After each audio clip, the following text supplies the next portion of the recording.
জি। আপনি নিজে দেখেছেন এরকম? এমনকি আমি নিজেও দেখেছি। জি। এরকম মাতলামো করতো রাতের বেলা খেটে এসে?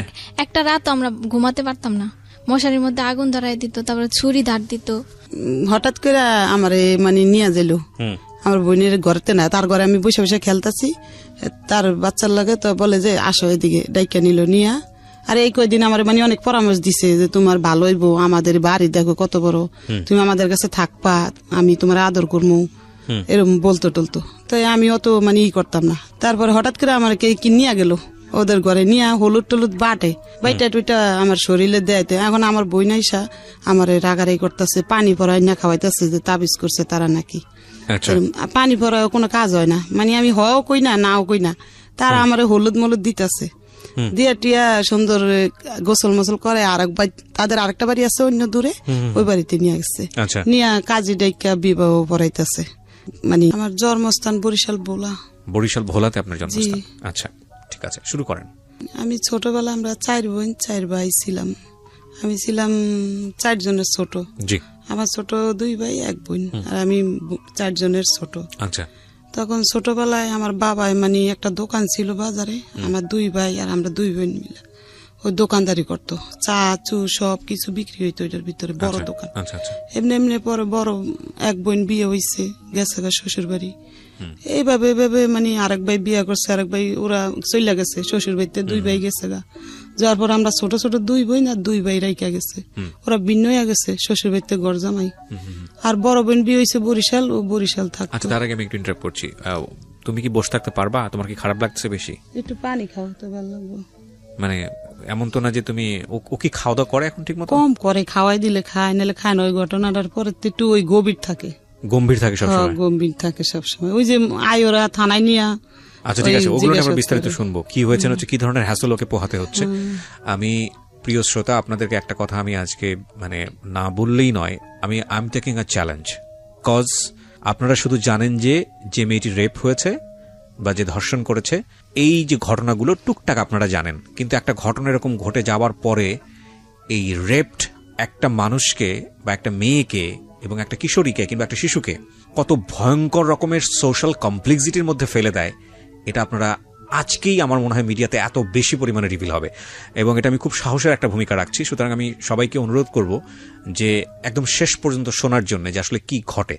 আমি তোমাকে রিকোয়েস্ট করব, তুমি তো আমার একদম মানে আমার বয়সে অনেক ছোট, আমার ছোট বোনের মতোই আমি মনে করি তোমাকে। তুমি যদি তোমার খারাপ লাগে, তুমি যদি কিছু খেতে চাও, যেহেতু অনেকক্ষণ ধরে গল্পটা চলবে, 2-2.5 ঘন্টার মতো আমরা গল্পটা প্রচার করবো, হ্যাঁ, তুমি একদম আরামসে থাকো। তোমার যদি এখানে ঘুরে, স্টুডিও অনেক বড় আছে, হ্যাঁ, ঠিক আছে। আচ্ছা, আমি ওকে একটু ফ্রি করার চেষ্টা করছি। ও যদি তোমার যদি মনে হয় যে ঠিক আছে তুমি স্টুডিওতে ঘুরে ফেরা বেড়াবো, কোনো সমস্যা নেই। যখন তোমার কিছু বলার হবে, তোমার মন চাইলে বলো, না হলে না বললেও সমস্যা নেই। ঠিক আছে, বলেন তারপরে কি হলো? তারপরে ওই 4 ভাই বোন ওই বাবার ঘরে ফালাই দিছে। আর বড় বোন তো বিয়ে হয়েছে, শ্বশুর বাড়িতে থাকে, আরেক বোনও বিয়ে হয়েছে, শ্বশুর বাড়িতে থাকে। 4 ভাই বোন বাপের ঘরে হালাইছে। 2 বোন আবিয়াতি আর 2 ভাই ছোট ছোট। তখন বাপে 4 জন নিয়ে চলতে পারে না, দোকানও বিক্রি করে হালাইছে। দোকানে মানুষে বাকি খেয়ে টাকা দিত না। আমার বাপে পড়ালেখা জানে না তো, খাতার মধ্যে লেখতো দিছি এগুলা, দোকান বিক্রি করে। পরে করতো কি, ওই বড় বোনে করছে কি, ছোট 2 বোন টাকা নিয়ে আসছে, ছোট ছোট। এই সময় আমি 8 বছর, ওইটা একটু 8 ছোট। বলে যে আমার সংসার, আমার সন্তান নাই তো, ওগুলোকে বড় করি। এভাবে নিয়ে আসছে, নিয়ে আস্তে আস্তে একটু বড় হয়েছি। পরে আবার আমার আম্মা নিয়ে গেছে আমাদের দোনো বোনটা দেশে, নিয়ে গেছে। দেশে থাকি, ওই বাবা যা আনে তাই খাই। বাবা এবার ওই মাছের নৌকা ছিল, নৌকায় যাইতো, নৌকায় যায় মানুষের নৌকায় কাজ করতো, মাছ পাইতো, ইলিশ মাছটা সেগুলো ধরতো। ওইভাবে সংসার চলতে চলতে চলতে বাড়ি ছিল বড়, তো বাড়ির ভিতরে গাছ গাছালি লাগাইতো, সুগারি গাছ। আমার বাবার আবার একটা জিনিস আছিল কি, গাছ পছন্দ করতো, খালি গাছই লাগাইতো। সেভাবে গাছের সুগারি বিক্রি করতো, তারপর সবজি টবজি করতো, অনেক পদের এগুলা বাজারে বিক্রি করতে পারে। তাই আমার বোন ঢাকা থাকে, বলে যে আমি এইটারে নিয়ে যাব। তাই নিয়ে আসছে বেড়াইতে। আসার পরে যে বাড়িতে ভাড়া থাকে, এই বাড়ির ওদের পোলা, পালক পোলা বলে। তো পালক পোলা বলছে, প্রথম বলছে ওদের পোলা পালক, ছোটকালে পালক আনছে। 2 ওয়াইফ 3টে বাড়িও 3-4টা। তা পালক পোলা এখন হঠাৎ করে আমার বোনের প্রস্তাব দিছে, আসছি আর 2 মাস পরে প্রস্তাব দিচ্ছে। আমার বোনে বলে যে না, ওই ছেলে না, ওনার বয়স হইব 35 বয়স। আমার হাজবেন্ডের, আর আমার 12 বছর। বোঝেন, মানে তখনও তো হাজবেন্ড হয়নি? না না না, তখন আপনার 12 বছর বয়স। ওনারও আগে বলে বিবাহ করছিল। ওই হিরোন খাইছে, পরে ওই ওয়াইফ চলে গেছে 2 সন্তান নিয়ে।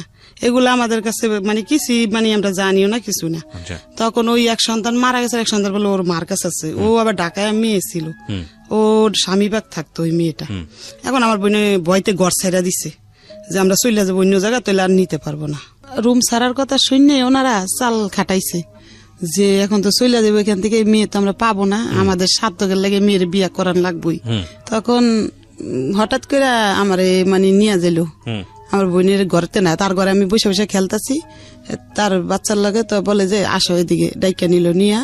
আর এই কয়দিন আমার মানে অনেক পরামর্শ দিছে যে তোমার ভালো হইব, আমাদের বাড়ি দেখো কত বড়, তুমি আমাদের কাছে থাকবা, আমি তোমার আদর করবো, এরকম বলতো টলতো। তো আমি অত মানে করতাম না। তারপরে হঠাৎ করে আমার কি নিয়ে গেল ওদের ঘরে, নিয়ে হলুদ টলুদ বাটে বাইটা টুইটা আমার শরীরে দেয়। এখন আমার বই নাইসা আমার রাগারাই করতেছে, পানি পরাই না খাওয়াইতেছে যে তাবিজ করছে তারা নাকি। পানি পরায় কোনো কাজ হয় না, মানে আমি হও কই না নাও কই না, তারা আমার হলুদ মলুদ দিতেছে, দিয়া টিয়া সুন্দর গোসল মোসল করে। তাদের আরেকটা বাড়ি আছে অন্য দূরে, ওই বাড়িতে নিয়ে গেছে, নিয়ে কাজী ডাইকা বিবাহ পড়াইতেছে। মানে আমার ওই আপনার গার্ডিয়ানের পারমিশন ছাড়া গার্জিয়ানের মাথা ফাটা লাইছে, আবার আমার বোনের মাথা ফাটা লাইছে, বিবাহ পড়াইতেছে। বোনের জামে আবার চাকরি করতো সিও অফিসে। তখন মাথা ফাটা লাইছে, ফাটাইছে আমার বোনের, তো মাথা বেন্ডিশ বেন্ডিশ নিয়ে চুপ করে বসে রয়েছে, আর যায় নাই। তখন ওনারা গার্জিয়ান ছাড়া নিয়ে বিবাহ পড়াইছে। বিবাহ পড়াইছে আমার এই কবুল কইতে বইছে, আমি 3 বার কবুল কইছি, এতটুকু জানি। আইসা এখন আমার বোনের সালাম করতে গেছি, সালাম দিতে গেছি, পর আমার বোন একটা লাথি মারছে 2টা, যে এই আমার কাছে আসবি না, তুই যা যা, যারা তোর বুদ্ধি দিছে। আপনার নিজেরও কি ইচ্ছা ছিল? না, আমি কিছুই বুঝতাম না, না যে বিয়া কি জিনিস সেটাই বুঝতাম না। আর ওরা আমার কি করতেছে আমি নিজেও বুঝতাম না, ওরা কি করছে আমার আমিও নিজেও জানি না। তখন লাত্তি দিছে, চলে আইসি ওই শাশুড়ির কাছে। শাশুড়ির কাছে চলে আইসা এখন বলি যে আমার বোনে তো আমার জায়গা দিব না রুমে, বলে যে তুমি আমার রুমে থাকো, পরে একটা বাড়াইটা যে লেগে ওই রুমরা তোমাদেরকে দিব বইলা। পরে আমি ওই রুমে ঘুমাইছি, পরে 15 দিন পরে একটা রুম খালি হয়েছে, বাড়াইটা চলে গেছে। পরে এই রুমটার ভিতরে একটা চৌকি আর একটা ফ্যান আমার শাশুড়ি কিনা আমার ওই ঘরটা দিচ্ছে, আর কিছু হান্ডি পাতি, বলে যে সংসার করো। এই 15 দিন পরে স্বামীর সাথে মানে এখন এক ঘরে থাকবো, এই প্রথম জি। আর এই 15 দিনের ওই শাশুড়ির কাছে ঘুমাই। তো এই 15 দিন এখন আমার বোনের রুম ছাইরা চলে গেছে এখান থেকে। এখন ওই শাশুড়ি ঘরটর দিছে, ওদের সব কাজ করি টরি, ওনাদের কাজ করি সকাল থেকে সারাদিন, ওদের লগে খাই, খাইতে খাইতে পরে বলে যে তোমরা আলাদা রাইন দেখাও। তখন আমি আলাদাই আমার হাজবেন্ড নিয়ে রাইন, ওই ওদিনকে ঘরে দিছে। পরে রাত্রে দেখি কি ডুইলা ডেলে আসছে লোকটা।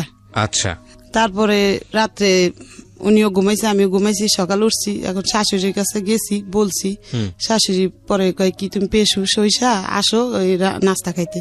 তখন নাস্তা খাইছি, খাইতে খাইতে এমনি সংসার করতে করতে 1 মাস মানে হইয়া গেছে। পরে বাবু পেট হইছে। আচ্ছা, হইছে পরে বমি করি, তো বুঝতাম না যে 1 মাসের মধ্যেই। 1 মাস। আপনার বয়স তখন কত? তখন ধরেন 10-11 বছর। 12 বছর বিয়ে হয়েছে, আর 1 মাস পরে বমি হইতাছে। ওই লোকটার বয়স বেশি না, ওনার 35 মতন বয়স। আচ্ছা, ওনার তো সতর্ক হওয়া উচিত ছিল। ঠিক আছে, বলেন। না, শাশুড়িরে তো সতর্ক করে নাই, তারাই তো কিছু কইরা বোঝাই নেই আমারে কিছু। আচ্ছা, আপনি তো কিছু বিষয়টা বুঝতেনই না। না, তখন মানে বুঝতামই না যে বাচ্চা হইলে আমার ক্ষতি হইব কি ভালো মন্দ। তখন বোন বুঝতে পারছে যে বমি করে কেন। তখন বোন বললো যে আমার কাছে একটু আসবি তুই, মানে দূরের থেকে বোন আদর করে, দূরের থেকে বলছে আমার কাছে একটু আসবি। আমি বলি কেন, বলে আসে দিকে গেছি। পরে একটা কাঁচা আনারস নিয়ে কাইটা খাওয়াইছে, এটা আবার আরেকটা বাড়াইটা দিয়ে খেলাইছে। দেখা শাশুড়ির কাছে বইলা দিছে, শাশুড়ি হাজবেন্ডের কাছে বইলা দিছে। তো রাইতের বেলা ওই নিশা খাইয়া আমার বোনের পুরা কাপড় চোপড় মাথায় উঠাইয়া বকাবকি স্টার্ট লাগাইছে। ওকে, আমরা এখান থেকে ফিরবো প্রিয় শ্রোতা। একটা ছোট্ট বিরতি নিচ্ছি। আপনারা শুনছেন প্রাণ মিস্টার ম্যাঙ্গো ক্যান্ডি প্রেজেন্টস জীবন গল্প। আমি আরজি কিবরিয়া আপনার সঙ্গে রয়েছি। এখানে আমি একটা কথা অবশ্যই আপনাদেরকে প্রথমে বলেছি, আবারও বলছি, আজকে মূলত 10 থেকে 11 বছরের আসমার একটা কন্যা সন্তান, সে ভিকটিম, সে রেপড, তাকে নিয়ে স্টুডিওতে সে এসছে, এবং এটা হয়েছে 2018 সালের নভেম্বরের 8 তারিখে। এর থানাবাড়ি আমার যিনি গেস্ট রয়েছেন তার কাছে আবারও ফিরছি। জি, যেখানটায় আপনি ছিলেন সালমা, তো শাশুড়ি এসে বকাবকি করছে বা আপনার হাজবেন্ড? হ্যাঁ, শাশুড়ি এসে বকাবকি করছে, হাজবেন্ড আমার বোনের বকাবকি করছে, তাই আমার বোন সইরা চলে গেছে। এখন এমনি বাচ্চা পেড়ে 9 মাস হয়েছে। তখন মানে আমার বাচ্চা হইব আজকে ডেলিভারি, শাশুড়িরা দায়টাই নিয়ে আসছে, নিয়ে আইসা এই শাশুড়ি 9 মাসের মধ্যে কি আপনি বাড়ির সঙ্গে যোগাযোগ করা, না আপনার না আমার বাড়িতে যাওয়া, বাবা মা কেউ আসে নাই, কেউ জানার না, পরেও আসেনি? না কেউ আসে নাই। হুম। তখন দায় আনছে, তো ওই সারা রাইতে আমার শাশুড়ি আমার কাছে ছিল, আর একটা বাড়াইটা এরকম মানে থাকবো ওরকম প্রস্তুতি নিচ্ছে তারা। তখন একটা বাড়াইটা ছিল ওটা ভালো। কোন এলাকার ঘটনা এটা? এটা আমি দোলাইপাড় থাকতাম তখন ধোলাইপাড়, ঢাকার ধোলাইপাড়, ঢাকা ওনাদের দোলাইপাড়, নিজেদের বাড়ি? ওনাদের নিজের বাড়ি। আমি তো ওনাদের পালক ছেলের বউ, বুঝেন না? পালক ছেলের বউ ছিলেন আপনি। আচ্ছা, তারপরে? হ্যাঁ, তারপরে আমার আপনার প্রথম সন্তানই কি এই সেই সন্তান? ওই হচ্ছে সে, মানে না, বড় মেয়েটা? আছে, আরেক ছেলে আছে। ও, আরেক ছেলে আছে আপনার, তাকে নিয়ে আসেননি এখানে? ওর বয়স কত? ও এখন বড় হইছে, বিবাহ করছে, 21 বছর হইছে ও, ছেলের। ওই আমাদের 21 সাথে- বছরের ছেলের গল্প আমাদের বলছেন সাথে আপনি? সম্পর্ক নাই। আচ্ছা, ঠিক আছে, সে গল্প হচ্ছে ধারাবাহিক ভাবে আসবে। তখন মানে একটা সাইডে বাড়াইটা ছিল ভালো, বলে যে এখন যাই ওর বোনের কাছে, অনুরোধ করে নিয়ে আসি ওর বোনেরে। তখন বলে যে এই ছোট মানুষের পেটে বাচ্চা হইছে, বাচ্চা হইতে দিলে তুমি মারাও যাইতে পারে কি, তো তুমি আমার বোনেরে অনুরোধ করে নিয়ে আসছে, পায়ে হাতে দুইটা যে আস তুই একটু ওরে দেখিস। তখন আমার বোনে চলে আসছে, আর থাকতে পারে নাই। আচ্ছা আইসা সারা রাত আমার সাথেই করছে। সকালবেলা আমার ওই ছেলে বাচ্চা হইছে। আচ্ছা হয়েছে পরে আমার হাজবেন্ড মিষ্টি মিষ্টি আইনা খাওয়াইছে সবাই। খাওয়ানোর পরে আমার হাজবেন্ডের মানে বাবা মা কোথায় আছে কি আছে আমরা কিছুই জানি না। আসল বাবা মা নাই বলছে ওনারা, কোনো ভাই বোনও নাই মনে হয়, ওকে, এরকম কেউই নাই মনে হয়, এরকম জানি। তারপরে খাওয়াইছে আস্তে আস্তে, একটু বাবুটা 5 মাসের হইছে। আর হঠাৎ করে ওই রাস্তায় মারামারি করছে, ওই ওষুধ কোম্পানির 2টা লোকে মারামারি করছে। ওই ছেলের বয়স 5 মাস, মারামারি করছে। পরে ওনারা ধরাই দিছে ওই মালিকে, মানে আরেকজন ভাই এরকম পালক আর একটা ছেলে হলো মারামারি করছে, ধরাই দিছে পুলিশ দিয়া। আমার হাজবেন্ডে ধরাই দিছে, আমি জানি না। তো এই নাইট গের এসে বলে যে সালমা তোমার এই হাজবেন্ডে তো ধরাই দিছে তোমার শ্বশুরে। পরে আমি কি করবো আর জানি না, সকালবেলা হইছে। এখন বলে যে আমার শ্বশুর ডাইকা নিয়ে বলে যে তুমি আমাদের ঘরে খাওয়া দাওয়া করবা কিন্তু। পরে আমি ওই ওনাদের ঘরে একবেলা যাই, খাই, আর ওই বাচ্চাটা নিয়ে থাকি এরকম করে 2 মাস। এখন আমার বাবার বাড়ির মানুষ শুনছে ওই কথা, শুনে আমার বাবা চলে আসছে, আর থাকতে পারে নাই। আচ্ছা, চলে আসছে, গাছ বেচছে দেশে, বেচা গাড়ি ভাড়া নিয়ে আসছে যে আমার মেয়ে নিয়ে যাম আমি। ওইটা শুনছে, কাটতে জানি না, বড় বোনেরতে জানি। পরে আসছে, পরে এরা যাইতে দিব না, যে না ওর স্বামী নাই, ওর দেওয়া যাবে না। আচ্ছা, মানে এত ফাঁসান দেয় নাই। তখন আর আমার বাবা ফিরত চলে গেছে। তো পরে আমার শ্বশুরে একটা লোক দিয়া জেলখানায় পাঠাইছে যে তোমার হাজবেন্ডের দিকে আসো। তখন আমি গেছি, আর আমার হাজবেন্ড মানে আমি কই চলে যাম গা, আর এর ভাত খাম না, অনেক মাইর ধরেও করতো। পরে আমি কি চলে যাম গা, না না বোন তুই যাইস না, আমি সারা পাইলে তারপরে তোর নিয়ে তোর বাবার বাড়িতে যাম। এটা আপনার বলছে আমার হাজবেন্ড বলে, জেলখানার ওই খাসা দুইটা। হ্যাঁ, পরে আমি কই থাক, লোকটা হাজার বাবা মা নাই, এতিম, এই খারাপ হইলো তো এমনি খাওয়ার খাদ্য দিত আমারে, মানে বাজার কোনোটা বাদ রাখতো না। আমি একটা জিনিস বুঝতে পারছি যে ওই বাড়িতে মূলত ওই ছেলেটার সঙ্গে আপনাকে বিয়ে দিয়েছিল যাতে বাড়ির কাজকর্ম আপনাকে দিয়ে করানো যায়, ওই পালক ছেলেকে। পালক ছেলেতে। কিন্তু ওই লোকটা আমার হাজবেন্ড কেমন, মানে নিশা খাইতো, রাইত হইলে, দিন হইলে ভালো থাকতো। আচ্ছা, রাইতে মদও খাইতো, আর গাঁজা সিগারেটে বইরা ওগুলা ঘরে বসে বসে খাইতো। আচ্ছা আচ্ছা, এমনি এমনি করতে করতে ওই ছেলেটা একটু হাঁটিন হইছে। পরে এর কয়েক বছর আবার বাচ্চা বেড়ে গেছে, তারা কোনো ব্যবস্থা নিতে বলে নাই দেখে আমিও বুঝি নেই। আর আমার বাবা আমার ফ্যামিলিও ব্যবস্থা নিতে বলে নাই।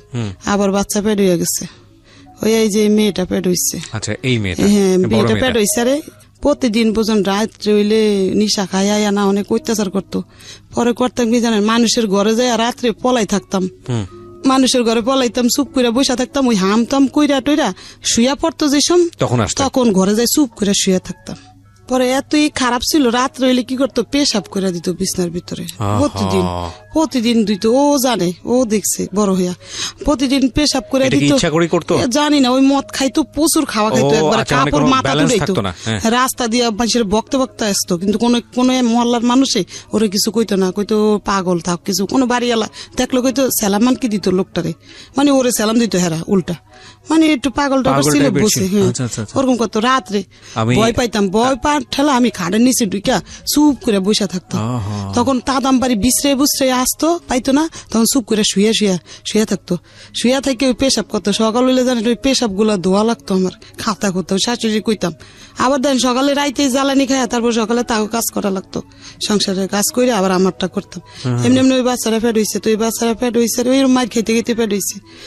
7 মাসের সময় বাবার বাড়িতে চলে গেছি। আচ্ছা, যে এখন আমার বাচ্চা হইব, যদি মইরা যায় বাচ্চারা, তখন বাবার বাড়িতে গেছে, বাবা মা যত্ন করে ওই মেয়ে ওই অনেক কষ্টতে 1 মাস পরে। এখানে আরেকবার একটু বলে রাখি প্রিয় শ্রোতা, উনি 3 সন্তান নিয়ে এখানে এসেছেন। যে বড় সন্তানের গল্প বলছিলেন, ওই বড় সন্তানের বয়স এখন 21 বছর এবং ওনার সঙ্গে ওনার ব্যক্তিগত আর কোনো সম্পর্ক নাই। আর উনি যেই সন্তানের কথা এই মুহূর্তে বললেন, বড় মেয়ে তার, সেই বড় মেয়ে এই মুহূর্তে আমার সঙ্গে স্টুডিওতে আছে। আমি একটু আপনার সঙ্গে কথা বলি। হ্যাঁ, আপনার মা যেটা বলল, মাইক্রোফোনটা নিন, আপনি কাছে নিন। হ্যাঁ, আপনার মা যেটা বললো সেটা কি ঠিক? মানে বাবা সম্পর্কে যেটা বললো সেটা কি জি ঠিক? জি, Oh my আমার God! আম্মুর কল্লা কাটবে, মানে আমরা অনেক ভয় পেতাম, একটা রাতও ঘুমাতে পারতাম না ঠিক মতো। মানে আমার যতটুকু মানে জ্ঞান হওয়ার পরে আমি যতটুকু আমার মনে আছে ওই ঘটনাগুলো, রাত্রের ঘটনাগুলো। 4-5 মাসের বছরের ছিল, 4-5 বছর 6 বছরের ছিল, নিয়ে গেছি। ঠিক আছে, তা আপনি যেটা বললেন যে আপনার বাড়িতে গিয়ে যাওয়ার পরে যত্ন করলেন, যত্ন করে তারপরে 1 মাস পরে ব্যথা, প্রচুর ব্যথা, অল্প বয়সে মা হয়েছে, ওই ছেলে ছোট 2.5 বছরের, ওই ছেলে 2.5 বছরের, অনেক সুন্দর একটা ছেলে। তখন এই মেয়ে হইব, অনেক ফকির পাকড়া বাবা মা দেখায়া দায়টাই আইনা দাঁড়ে সবাই রাখে। তারপরে ডেলিভারি হয়েছে একটা মেয়ে, ছোট একবারে, ওজনও কম, পুষ্টি নাই কোনো শরীরে। তারপরে হয়েছে পরে আমার বাবারে ওই এর ভিতরে চলে গেছে, বলা চলে যায়, বলছে আমার বউ নিয়ে যাবো। বলে আমার মা বলছে ডেলিভারি ছাড়া আমরা দিব না। তখন বলে যাচ্ছে, তো আমি চলে যাই। 2 দিন থেকে ও চলে আসছে ঢাকা। তখন চলে আসছে পরে ও ডেলিভারি হয়েছে পুষ মাসের 15 তারিখে। ও হচ্ছে শীতের মধ্যে রাত 3টার দিকে হয়েছে। পরে ওরে নিয়ে 15 দিন পরে আমি ঢাকা চলে আসছি। আচ্ছা, আমার ছোট বোনটারে নিয়ে চলে আসছি ঢাকা, লগে করে নিয়ে আমার বাবাই লঞ্চে উঠাই দিচ্ছে। ওরা আইন সংসার করতেছি এমনি। ওই প্রতিদিন রাত রইলে খাইয়াই অনেক অত্যাচার করে। একদিন করছি কি জানেন, আমার মারণের লাগিয়া বিশ্রাইতেছে দিনে মদ খাইয়া, পরে মারতে পারে নাই। আমি ইচ্ছা করে কলের দিকে চলে গেছি যে না মারতে।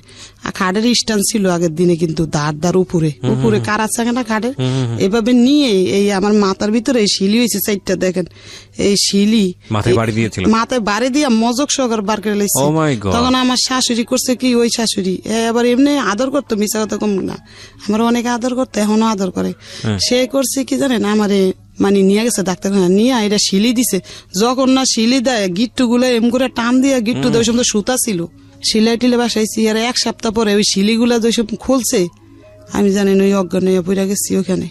তারপর বাসাইছি, আবার সংসার করতেছি এরকম করে সংসার করতে। একদিন করছি কি জানেন, আমার এই বাথরুমের ভিতরে পলাই রয়েছি, বাথরুম ভাঙ্গা, টয়লেট ভরা ছিল, নিচে টিন সাইড বাইতে থাকি না, আমার ওই শাশুড়ির সামনে শ্বশুরের সামনে আমার করছে কি জানেন, বারাইত্যা থাকে 22টা, ওই বারাইত্যার সাক্ষী এখন ওই বারাইত্যায় দোলাই পারা আছে। ওই বারাইত্যা সামনে আমার করছে কি জানেন, বাথরুমে পালাইছি না, বাথরুমের দরজাটা ধাক্কা দিয়া ঢুকে আমার এই মুখটা আছে না, ওই বাথরুমের গুয়ের ভিত্তে ডুমায়া ধরছে, আমার এই শরীরটা পুরো গু দিয়া বেরিয়ে আছে।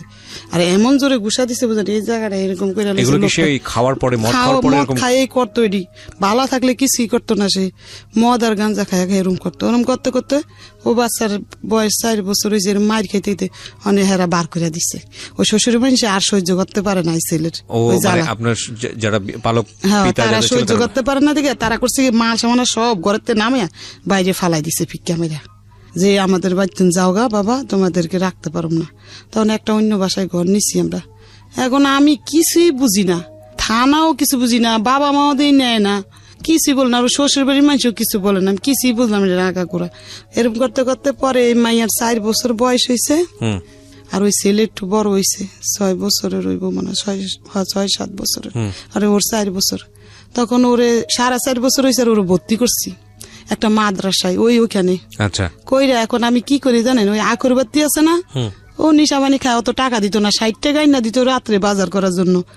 আর সব খাইয়া লইতো। ওই দিয়ে আমি ওই টুকটাক 12 টাকা কেজি চাল ছিল তো, আর ডাইল ছিল, সব তো মাংস ছিল 60 টাকা। তো ওই 1 কেজি চাল আনলে আমরা সুন্দর 2 দিন হইয়া যাইতো, আধা কেজি করে, অত খাইতাম না। আকরবাতি আছে না, এগুলা ওদিকে দেয় বাড়ি বাড়ি বানাইতে। তখন আমি মানুষে বানাই দেখে দেখে শিখছি। তো প্রতিদিন 3 কেজি বানাইতাম। সিয়ারি খাইয়া অনেক বাড়াইতা ঘুমাই থাকতো। হ্যাঁ, আমি ঘুমাইতাম না, আমি ওই বৈশা বৈশা ঘরের মধ্যে ওই গোলাইয়া বইয়া বইয়া বানাইতাম। তো সবাইতে বেশি বানাইতাম, 4 কেজি কি 4.5 কেজি বানাইতে পারতাম আগরবাতি। জি, বেড়ারা দিয়া যায় বাসায়, গুড়িও দিয়া যায়, গোলাই নিতে হয় আটার মতন করে। তো বানাইতে ওই বেবিও আমার শিক্ষা লাইছে ওগুলা। মানে আপনার তো বড় মেয়ে? হ্যাঁ ওই মেয়ে 4.5 বছরের মেয়ে শিক্ষা লাইছে দেখতে দেখতে। আচ্ছা। তো ও একবার মতন বানাই দিত আমারে, যেরকম বানাইতো মাইজি ওরে ভর্তি করছি একটা মাদ্রাসায়। আর ওই 4.5 কেজির মতন বানাইতাম, কোনোদিন 3 কেজি বানাইতাম, বানাই রাখতাম, পরে লোক আসলে নিয়ে যেত এক লগে 1000 1200 কত টাকা পাওয়া যেত? 1500 1200 এরকম পাইতাম 10 দিন 15 দিন পরে। 10 দিন 15 দিন পরে? হ্যাঁ 10 দিন পরে। বহুত কঠিন কাজ। কঠিন অনেকগুলা, এতগুলা হইতো 1 কেজি। ওগুলা রাস্তায় সুগার লাগতো মিল্লা মিল্লা, সুগার পরে আবার বাইন্দা রাখতাম, তো লোকটা নিয়ে যেত। তো এই 10 দিন 12 দিন পরে 1500 1200 টাকার মতন আইতো। আচ্ছা। আইলে আমার কাপড় চোপড় আমি নিতাম নিজেরটা, ও বাচ্চারে কিছু দিতাম, দিয়ে দিয়ে বাচ্চা মাদ্রাসায় ভর্তি করছি। করার মনে 2 মাস কি 4 মাস পরে হিরণ ধরছে। এখন ওই পাকঘরে বৈশা বৈশা খাইতো প্রথম অন্য মানুষের সাথে। আপনার জামাই? তখন হিরণ ধরছে পরে। এখন আমি বুঝি না যে ও কি খায়, এটা খাইয়াটে ঘরে যাই চুপ করে দমন ধরে শুয়ে থাকতো। এখন আর আমার সাথে ওই মারামারিটা কম করতো, ওইটা খাওয়ার পরে মারামারিটা কম করতো, কিন্তু টাকা চাইতো আমার কাছে, খালি টাকা না দিলে মারতো। এই যে দেখেন এই কেন্নার ভিতরে, এই যে এই কেন্নার ভিতরে রড দিয়া বাড়ি দিয়া এগুলা এমন কালো হয়ে রয়েছে। এই যে দেখেন কেন্নার ভিতরে দোনো হাতে আছে, ওর পায়েও আছে, বাড়ি দিত এইভাবে। বাইরে দিতেও কাপড় চোপড় নিত, থালা বাটি নিয়ে যেত। তখন ওরা ও তো বড় 5 বছর হইয়া গেছে, আর ওই ছেলেও তো একটু বড়। তখন কি করবো, ওই কাজ লইছি একটা, সবাই দিয়ে কিস্তিতে টাকা উড়াইয়া চলে সুন্দর। ওই আগরবাতি দিয়ে চলবো না, মেশিনটা আনতালে জালি ব্যাগ সিলাই নেট গুলা ওই ফলের দোকানে দেয়। অনেক একজনে বুদ্ধি দিয়ে কি, ওই তোর স্বামী তো ওই নিশা ধরছে, এখন তো ওই বাচ্চা দুটার জীবন নষ্ট হইব, আর বাবা মাও নেয় না আমার আইসা, কেউ পাশেও দাঁড়ায় না। তখন বললাম যে একটা মেশিন কিনবো, তখন কিস্তিতে টাকা উঠেছি 10,000। আমি এখানে একটা বিরতি নিতে চাই। প্রিয় শ্রোতা, আপনারা তো শুধু গল্পটা শুনছেন, ইনফ্যাক্ট আমি বলবো যে এতদিন যাবৎ কোন একটা ঘটনার আপনি রেপ কেন্দ্রিক কোন তোর 1000 সিলাইতে পারব না, তখন একটা মোটর কিনা নিলাম 500 টাকা দিয়া। আচ্ছা। কিনা লাগাইয়া এখন সিলাই আমি, ও বাস করে। আর ওই ছেলে পড়ে না, ক্লাস 1-এ ভর্তি করছি, 2 উঠছে, পড়ালেখা করতেছে না, খালি খেয়ালে বাচ্চা কাচ্চার লগে। আচ্ছা। ওই বাবার মতন বুঝছেন, খেয়ালে খেলতেছে না। আর ও মেয়ে পড়ে মাদ্রাসায়, তখন মাদ্রাসায় পড়তে পড়তে ওরম নিশা খায়, এলাকার সবাই ওরে চিনে। কে নিশা খায়? ওই হাজবেন্ড খায় নিশা। এলাকার সবাই বলতে? সবাই, এলাকার সবাই চিনে, ওর ছোটতে এই এলাকা 5 বছর। মানে আপনার হাজবেন্ড কে চিনে? হ্যাঁ চিনে, চিনলে তো চিনে, এটা তার মেয়ে। ওর মাদ্রাসায় মানুষের খারাপ কথা বলে। কি বলতো মনে আছে? বাবা মনে আছে? একটু বলো তো তুমি, তোমাকে তুমি করে বললাম, একটু বলো। বলে যে হিরণ চিরমে, এই সমস্ত কথা বলতো, আমার অনেক খারাপ লাগতো। ওকে। তখন আমি মানে করম কি, ওইখানে থাকিও না আপাতত। পরে ওই মাদ্রাসায় বেতন দিতে পারতাম না, ওই জালি ব্যাগ দিয়ে যা পাইতাম ও দিয়ে ঘর ভাড়া দিব নাই, কিন্তু একটা বাড়িতে টিন সেট ভাড়া গেছি। ও পাইতে আমার মিশিংটা নিয়ে যাইতে ধরছিল। ওরা এলাকার লোক আছে ভালো নেতা, ওর রাস্তার মধ্যে কাইন্দা পড়ছি আমি, ওই কাকা মিশিংটা নিয়ে যাবো, আমার টিভিটাও নিয়ে গেছে ঘরের থেকে, আবার ওর চাপারের ছোট গুলো নিচ্ছে, কারণ আমার আছে গেলে মিশিং আর একটা খাট আছে, আর কিছু নেই করে, আর ওই আন্টি পাতিল করে আছে আমাদের, আর কিছু নেই। মিশিং এর মাথা নিয়ে যাবো, আমি এমন গ্যারান পাইতেছি। আর আমি ওই জালি ব্যাগ সিলাই মানুষের বাসায় দিয়ে আসি, আবার নিয়ে আসি। আর ও দেখছে কিভাবে খায়, ওর জিজ্ঞাসা করেন। দেখছেন? তুমি কি দেখেছো তোমার বাবা তোমার সামনে নেশা করতো? কি করতো বলো তো একটু। মানে উনি কি বেঁচে আছেন? আপনার বেঁচে আছেন? না, এখন নাই, মারা গেছেন। আল্লাহ তাকে ক্ষমা করুক। আমি মৃত ব্যক্তি সম্পর্কে কখনোই এরকম কিছু বলাটা প্রয়োজন না এবং উচিত না। আমি তবুও বলি, একটা মানুষ যে কর্মটা রেখে যায় দুনিয়াতে, সেটাই মনে করে। তবে আমি তার জন্য দোয়া করি অন্তর থেকে যে আপনাকে আল্লাহ নিশ্চয়ই ক্ষমা করুক, আমি এটুকু বলতে চাই। তবে আজকে আমি গল্পের প্রেক্ষাপটে আমি ঘটনাগুলো তুলে নিয়ে আসছি, ওনাকে আমি অ্যাকিউজ করছি না, কারণ আমি বিশ্বাস করি, মনে প্রাণে বিশ্বাস করি যে ওই মানুষটাকে যদি আজকে আমি আমার এই অনুষ্ঠানে আনতে পারতাম, তিনি তার সমস্ত খারাপ কাজের পেছনে হয়তো কোনো যুক্তি দাঁড় করাতেন। তো সেটা তো সম্ভব নয়, কিন্তু যে কোনো কাজই আমরা করি না কোনো, পরিবারের সদস্যদের উপর সেটার একটা ভয়াবহ ইম্প্যাক্ট পড়ে, যেটা পড়েছে, এবং যে কারণেই কিন্তু আজকে ওরা স্টুডিওতে। হ্যাঁ, কি হতো একটু বলো তো। মানে ঘরের মধ্যে মোম জ্বালাতো, মোম জ্বালিয়ে পয়সা দিয়ে, মানে মুখ দিয়ে কি যেন একটা। তুমি তোমার বাবাকে বলতে না যে বাবা এটা করো না? আমি আমার বাবাকে অনেক ভয় পেতাম, কারণ আমার বাবা সবসময়, আমি দেখেছি যে আমার বাবা শুধু মানে মারামারি করে, আমার আম্মুর উপর অনেক অত্যাচার করে। আচ্ছা। এই যে আমি আমার আম্মুকে মারলে আমি আমার বাবার পা ধরতাম যে মেরো না, আমার মাকে মেরো না। মানে উনি ছুরি দাঁড় দিত ঘরের মধ্যে, তারপরে মশারির মধ্যে ম্যাচের মানে আগুন মানে ধরিয়ে দিবে, এই পর্যায়ে মানে বাড়াইতে ডাইকে আনতাম, বাড়াইতে পরে থামাইতো, ছুরি ধার দিত, অনেক বড় বড় ছুরি ধার দিত উনি। খুদ নিত, জবা করবো রাত বেলা মানুষের ঘরে হাত তুলতো? না, আমার গায়ে হাত তুলতো, শুধু আমার মার গায়ে হাত তুলতো।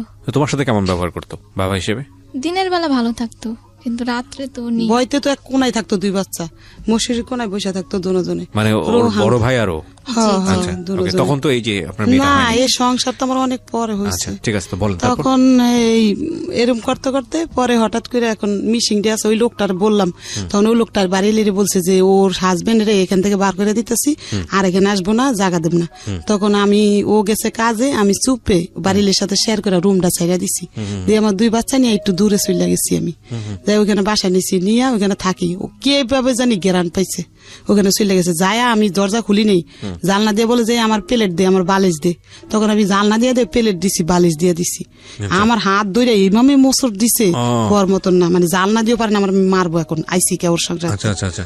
তখন আমি দিয়ে দিছি, সে মোরা বড় মাদ্রাসায় যায় আসে, এখন ওরে কোথায় রাখবো আমি, এখন কই যাব না যাব।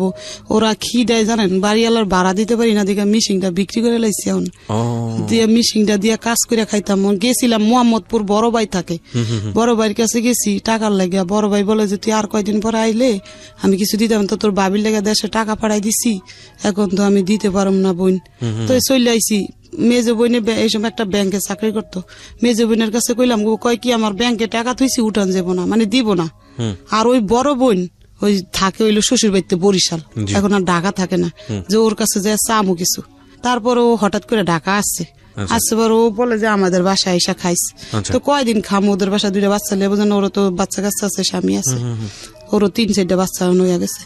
তখন এই মেয়েরে বললাম কি তুই ওই তোর দাদি গো বাড়তে একটু থাক, আমি দেখি আমার বোন, ছোট বোনের লগে যাই থেকে কাজ কাম কিছু করতে পারিনি, কইয়া মিশিংটা বিক্রি করে বাড়িওয়ালার ভাড়া দিয়ে দিছি। আচ্ছা, দিয়া এখন 4 দিন ধরে আমাদের ঘরে একটা টাকাও নাই, আমি কিছু করতেও পারতেছি না।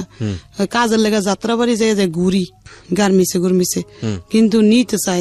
আমার এমন করতে করতে বুঝেন একটা স্যান্ডেলও নাই আমার পায়ে, এই খালি পায়ে যাত্রা বাড়ি গেছি, আবার আইসি। শুনেন, আইসা 3টা বাড়াইতার কাছে বলছি, বাড়াইতারা অনেক বড় লোক, আর একটা কেমন ওই যে শ্বশুরের মাইয়া, এরও বড় লোক, বুঝুন বাড়িওয়ালা। কইছি কি আমার একটা জুতা থাকলে দেও, আমি খালি পায়ে হাঁটতেই না, ঠোসকা করে আছে পায়ের মধ্যে, হাঁটতে হাঁটতে গার্মিছে টোকাই কাজ। তো বাচ্চা 2টা রাইকা, তখন ওনারা জুতা দেয়নি। তখন আইসা ওই যে শাশুড়ি বিয়া করছে তার কাছে চাইছি, তার আবার কষ্ট বুঝেন, তার স্বামীও তার খরচ পাতি দেয় না, সে একটা বাড়িতে ভাড়া থাকে, তার বাড়িঘর ভাঙ্গা, 3-4 বাড়ি ভাঙ্গা লাগছে।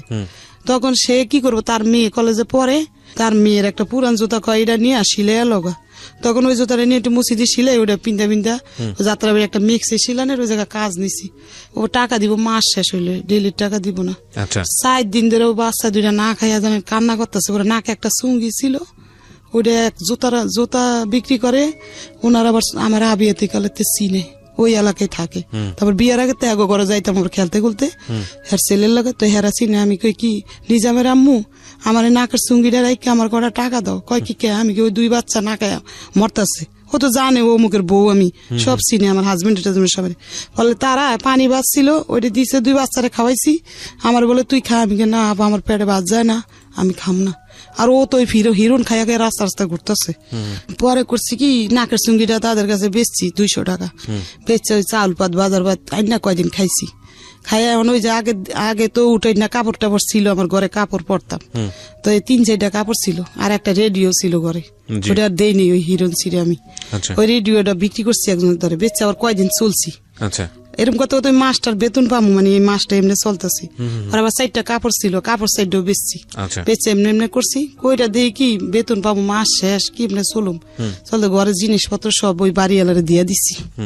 যেমন আমি ঘর ভাড়া বাজাইলে তো আমি দিতে পারবো না, দিয়ে আমার ছোট বোনের কাছে গেছি গা, আর ও মাইয়া ওই দাদির কাছে দিছি মাদ্রাসা হেদের বাড়ির কাছে। আর ছোট বোনের কাছে যেমন 2 মাস ধরে থাই, ওই মাইয়া ওদের কাছে থাকে, ওরা যা দা খায় থাকে, আর ওই ছেলেও ওদের কাছে। দোনোটা ওই শাশুড়িরা নিছে দায়িত্ব, যে কয়দিন থাকুক তুমি নিজের পায়ে দাঁড়ায় পরে নিয়ে যাও। তো এইভাবে থাকতে থাকতে পরে বড় বোন বলে যে এরকম করে চলবি কয়দিন, তো আমার কাছে এসে থাক। তখন ওর সামনে একটা রুম নিয়ে দিছে, দিয়া বলে যে তুই এখানে থাকি একটা কাজ কাম করে, ওরা আমি দেখুম, তুই চলিস। এইভাবে করতে করতে পরে ওই মেয়েটারে আর ভর্তি করতে পারিনি ওইখানে যায়া। এখন ওই মাদ্রাসাতে মানুষের খারাপ কথা বলে, আবার হুজুরা বলে যে তুমি বেতন নিয়ে আসো না, বলে দেখা ও পড়ার থেকে নিয়ে গেছি, নিয়ে ওই বোনের কাছে থাকি। তখন ওইখানে বোনে ভর্তি করে দিছি স্কুল ড্রেস বানাই দিছে বড় বোনে। তো বড় বোনটা একটু আদর করতো, তো এই বড় বোনের কাছাকাছি রাখছে, রাখতে রাখতে ওই বড় বোনের জামাই তো পিছলইছে, পিছলইছে যে ওর আমার সাথে মানে দুষ্টামি করতে চায়, ওর মানে বেকায়দা শৈলে মইলে বর্ষ করতে চায়। ওর 3 সন্তান, 3 সন্তান, ছোট ছোট আর বেশি বড় না। তখন বোনের বলি নেই এরম যে কয়টয়, বলে যে চুপে, বলে রাস্তায় তুই আমার কাছে বিপদ বললে আমি কন্ট্রাক্টদারি করে পয়সাও ভালো কামাই, টাকা বোঝান প্রতিদিন অনেক টাকা আনে, কিন্তু আমি আমার বোনের কাছে শেয়ার করিনি, আজ পর্যন্ত বলিনি এই কথাগুলো, আজকে প্রথম রেডিওতে বলছেন, আজকে প্রথম বলতেছি। তখন বলি যে না এনে থাকলে আবার বোনের ঘরও দেখি মারামারি করে হাসবেন, বাচ্চা ঘরও মারে, বোনেরও মারে, বলে যে না এনে থাকুম না। তখন ওইখান থেকে সইরা আলাদা একটা বাসা নিয়েছি, টিন সাইড নিয়ে এখন কাজে লাগছি যাত্রাবাড়ি। আচ্ছা, মেক্সি সিলাই, রেডিমেড মেক্সি 5 টাকা করে পিস দিব। ওকে, পরে সিলাই পেটিকোট মেক্সি সিলাইতে সিলাইতে ওই টাকাটা দিয়ে ঘর ভাড়া দেই, মাস শেষ ওদের 2 খাওয়াই। এর মধ্যে আমার বাবার কাছে বড় বোন ফোন দিছিল যে সালমা কিভাবে খাইবো, বাবা বলে যে ওর কাছে সিলাই মেশিন আছে না, ওইটা দিয়ে খাইতে পারে না, এই কথা বলছে। শুনি না মনে কষ্ট লাগছে বুঝছেন। পরে কই বাবা মাকে দরকার নেই, বাবা বাচ্চা আছে ওই সময়। তখন বাইরে তো আর খোঁজ নেই, আর কেউ নাই খোঁজ নেন। তখন কি করবো, ওই জায়গায় বাসা নিয়ে থাকি। হঠাৎ করে আমার এত অসুস্থ হয়ে গেছি, কাজ করতে করতে বুঝেন, বিছনার লগে লেগে গেছি। লাগার পরে ওই 2টা লোক, আমার বাবা আবার বোলার থেকে বাড়ি বিক্রি করে নোয়াখালী বাড়ি করছে, করার পরে ওই লোক 2টা আমাদের বাড়ির লগের এই ক্যান্টনমেন্ট চাকরি করে, আর্মি ক্যান্টনমেন্ট সিপিএল চাকরি করে। তখন ওরা মানে আমাদেরকে চিনে, শুক্রবারে বিকেলে আর্মিকে বন্ধ থাকে, তো ওরা 2জন আমার বোনের বাসায় আসতো, বোনের জামাইয়ের লগে কথাবার্তা বলতো। আমারে বললো যে তুই কি করস, আমি এরম এরম করি ভাই, কিভাবে চলবো 2টা বাচ্চা নিয়ে। বলে যে তোর ছেলেটারে আমাদেরকে দিয়ে দে ক্যান্টনমেন্টের মধ্যে, ও টুকটাক আমাদের সাথে করবো টরবো থাকবো। তো ছেলেটারে ওরা নিয়ে গেছে ভিতরে। তো নিচে পরে 1 দিন 2 দিন ওরকম দেখছে, ওই ওর বাবা দেখছে, দেখে বলে যে একে বলে আমার বোনের ছেলে। মানে আপনার সেকেন্ড হাজবেন্ডের কথা বলছেন আপনি? ওকে, হ্যাঁ, আমার বোনের ছেলে। তখন আপনার প্রথম হাজবেন্ডটা কোথায়? প্রথম হাজবেন্ড ওই রাস্তা ঘুরে খায় টায়, নিশা পানি। আপনার সঙ্গে যোগাযোগ নাই? না যোগাযোগ নাই, 2 বছর হয়েছে এখন যোগাযোগ নাই। এখন একদিন দেখছি রাস্তায়, ডিভোর্স হয়নি কিন্তু যোগাযোগ নাই? না, ডিভোর্স হয়নি। আর ওর সাথে আমার কাবিনও হয়নি, এমনি বিবাহ দিচ্ছে, মানে মৌখিক ভাবে দিচ্ছে তারা। তখন ও একদিন দেখছি রাস্তায়, দেখছি নাক মুখ একবার ফুলা, পাওয়াত ফুলা প্রচুর। এই আমার বড় বোনের জামাইয়ের কাছে যায়, কইতাছে দুলা ভাই আমি 3 দিন ধরে খাই নাই, আমার কটা ভাত দাও। তো আমার বোনের হোটেলে নিয়ে বলে ভাত বুত খাওয়াই পাঠাই দিচ্ছে। আমাদেরকে অনেক বিশ্রায়, সে পায় না, তন্ন করে পাইলে তো আমাদের মারবো, হ্যাঁ। তো পায় না দেখে ও বিশ্রায় টিশ্রে ওই দোলাইফার ফুইরা থাকে, রাস্তাঘাটে ফুইয়া থাকে, আর মানুষের ওইটা চুরি করে। তখন ওই ঘর নিয়ে থাকি ওই লোকটা বলছে যে তুই চল একদিন তোর বোনেরে দেখতে যাবো। তো আমারে দেখতে আসছে, দেখতে আইসে, একদিন দেখছে, দেখে চলে গেছে। গিয়া ওনার রেশন পাইতো 20 কেজি চাউল আর 15 কেজি আটা। এই রেশনটা ওই লোকটারে দিয়ে আমার বাসায় পাঠাইছে। 3 মাস রেশন পাইতো। মানে সে কি আর্মিতে ছিল? আর্মিতে ওই সময় সার্জেন্ট ছিল। হ্যাঁ, সার্জেন্ট ছিল। দেওয়ার পরে একদিন আবার আসছে আমাদের বাসায়, মিষ্টি নিয়ে আসছে। নিয়ে আসে আমি আর ওই আমার ওই ভাইটা দেশের, ওনার সামনে আসছে, আরেকটা ভাইও আসছে, 3 জনই আসছে। 3-4 একটা বাড়িতে অনেক বাড়াইতা ওই বাসায়। তখন আমার মানে দিছে একটা নাম্বার মুট কইরা লেইকা ফিকা মাইরা আমার ঘরে দিছে। ওরা যদি দেখে মাইন্ড করে, ফিকা মাইরা দিছে, ওই লাগে 100 টাকা দিছে। আচ্ছা, দিয়া মানে ওইটার মধ্যে লেখা আছে যে আমার কাছে এটা দিয়ে ফোন করবে, এই টাকাটা দিয়া তুমি জুরিয়ান রেলগেটের থেকে, আচ্ছা তোমার সাথে আমার কথা আছে, এটা লিখছে। তো আমি তো আর অত পড়ালেখা জানি না, ভালো করে বুঝি না। তো একজনের দিয়ে আমি পড়াইছি, এই সময় আমার ওই বাচ্চা অত মানে পড়তে পারে না, পড়াইছি। পর দেখি কি ওই কথা লেখা। তখন আমি একদিন রেলগেটে ফোন দিছি পরে সে আমার জিজ্ঞাসা করলো যে আপনি কিভাবে চলেন টলেন। তাই আমি বলছি আমি এরকম কাজ করে চলি। বলে যে আচ্ছা আপনি আমার সাথে একটু দেখা করেন, আপনার আমি সিএমএস একটা চাকরির ব্যবস্থা করে দিম। নাচ নাম কি ছিল ওনার? খুরশেদ আলম। আচ্ছা, না সিএমএস একটা চাকরির ব্যবস্থা করে দিম। তখন আমি বলছি যে আচ্ছা যদি আমার একটা চাকরির ব্যবস্থা করে দেয় তো আমার ভালো হইব, সরকারি চাকরি হইলে আমি চলতে পারবো 2টা বাচ্চা নিয়ে। এভাবে বাচ্চার বয়স 7 বছর হয়ে গেছে। মানে এটা প্রথম বাচ্চা না? এই যে ওর বয়স আচ্ছা 7-এ পড়ে গেছে এরকম। তখন এই মেয়ে পরে ক্লাস 1-এ মনে পড়ে এরকম হইব, 1-2-তে পড়ে। কোথায় তখন? ছেলে আমার লগে আছে। ছেলেটা তখন ছেলে আমার লগে আছে, ওই ঘুরে গাড়ে কোনো কাজ করে না। ও তখন ওই ক্যান্টনমেন্ট দিছি, ও কাম পছন্দ হয় না আর। ক্যান্টনমেন্টে দিয়েছিলেন কিন্তু ওখানেও কাজ পছন্দ হয় না। ওরা কাপড় দোলাই করে, ওরা আব্বু না, ওরা সেনা বাহিনী, ওই সিপিল, ওরা কাপড় দোলাই করে আর্মি গো, ওগুলার লগে একটু কাজ কাম করতে দিছিল, কিন্তু করবো না। সে আয়সা পড়ছে, আয়সা ঘরে শুয়ে থাকে, আমি কিছু বললো খেলে টেলে আয়সারাই, আমি যাই লেগা কাজে, ও ভাত বুত খাই আবার খেললে খারাপ পোলাবিনের লাগে মিশে। পড়াশোনা করেন না, পড়াশোনা করে আপনি শাসন করেও করতে পারেন। শাসন করলে কি বা আমার মানে কিছুই কয় না, আমি মারলে চুপ করে থাকে, আমি গেলে ও খেলে টেলে, আর আমি না দেখলে পলায়া থাকে, থেকে ভাত বুত খায়, এরকম করে দিন যা রাত পয় ওর খালি না খাইলে না খায় থাকে। বাবা খুবই বাবার কাছে যায় না, এই যে বলি বাবা খুব ইম্পর্টেন্ট একটা ফ্যামিলির জন্য, খুবই ইম্পর্টেন্ট।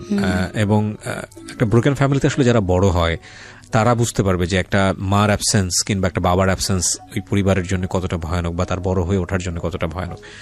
বলেন তারপরে কি হলো? আপনি তারপরে এভাবে উনি বলছে চাকরি দিব, বললা চাকরি তো দিব না, আমার লগে সিটিং বাজি করবো, আমি তো আর বুঝিনি।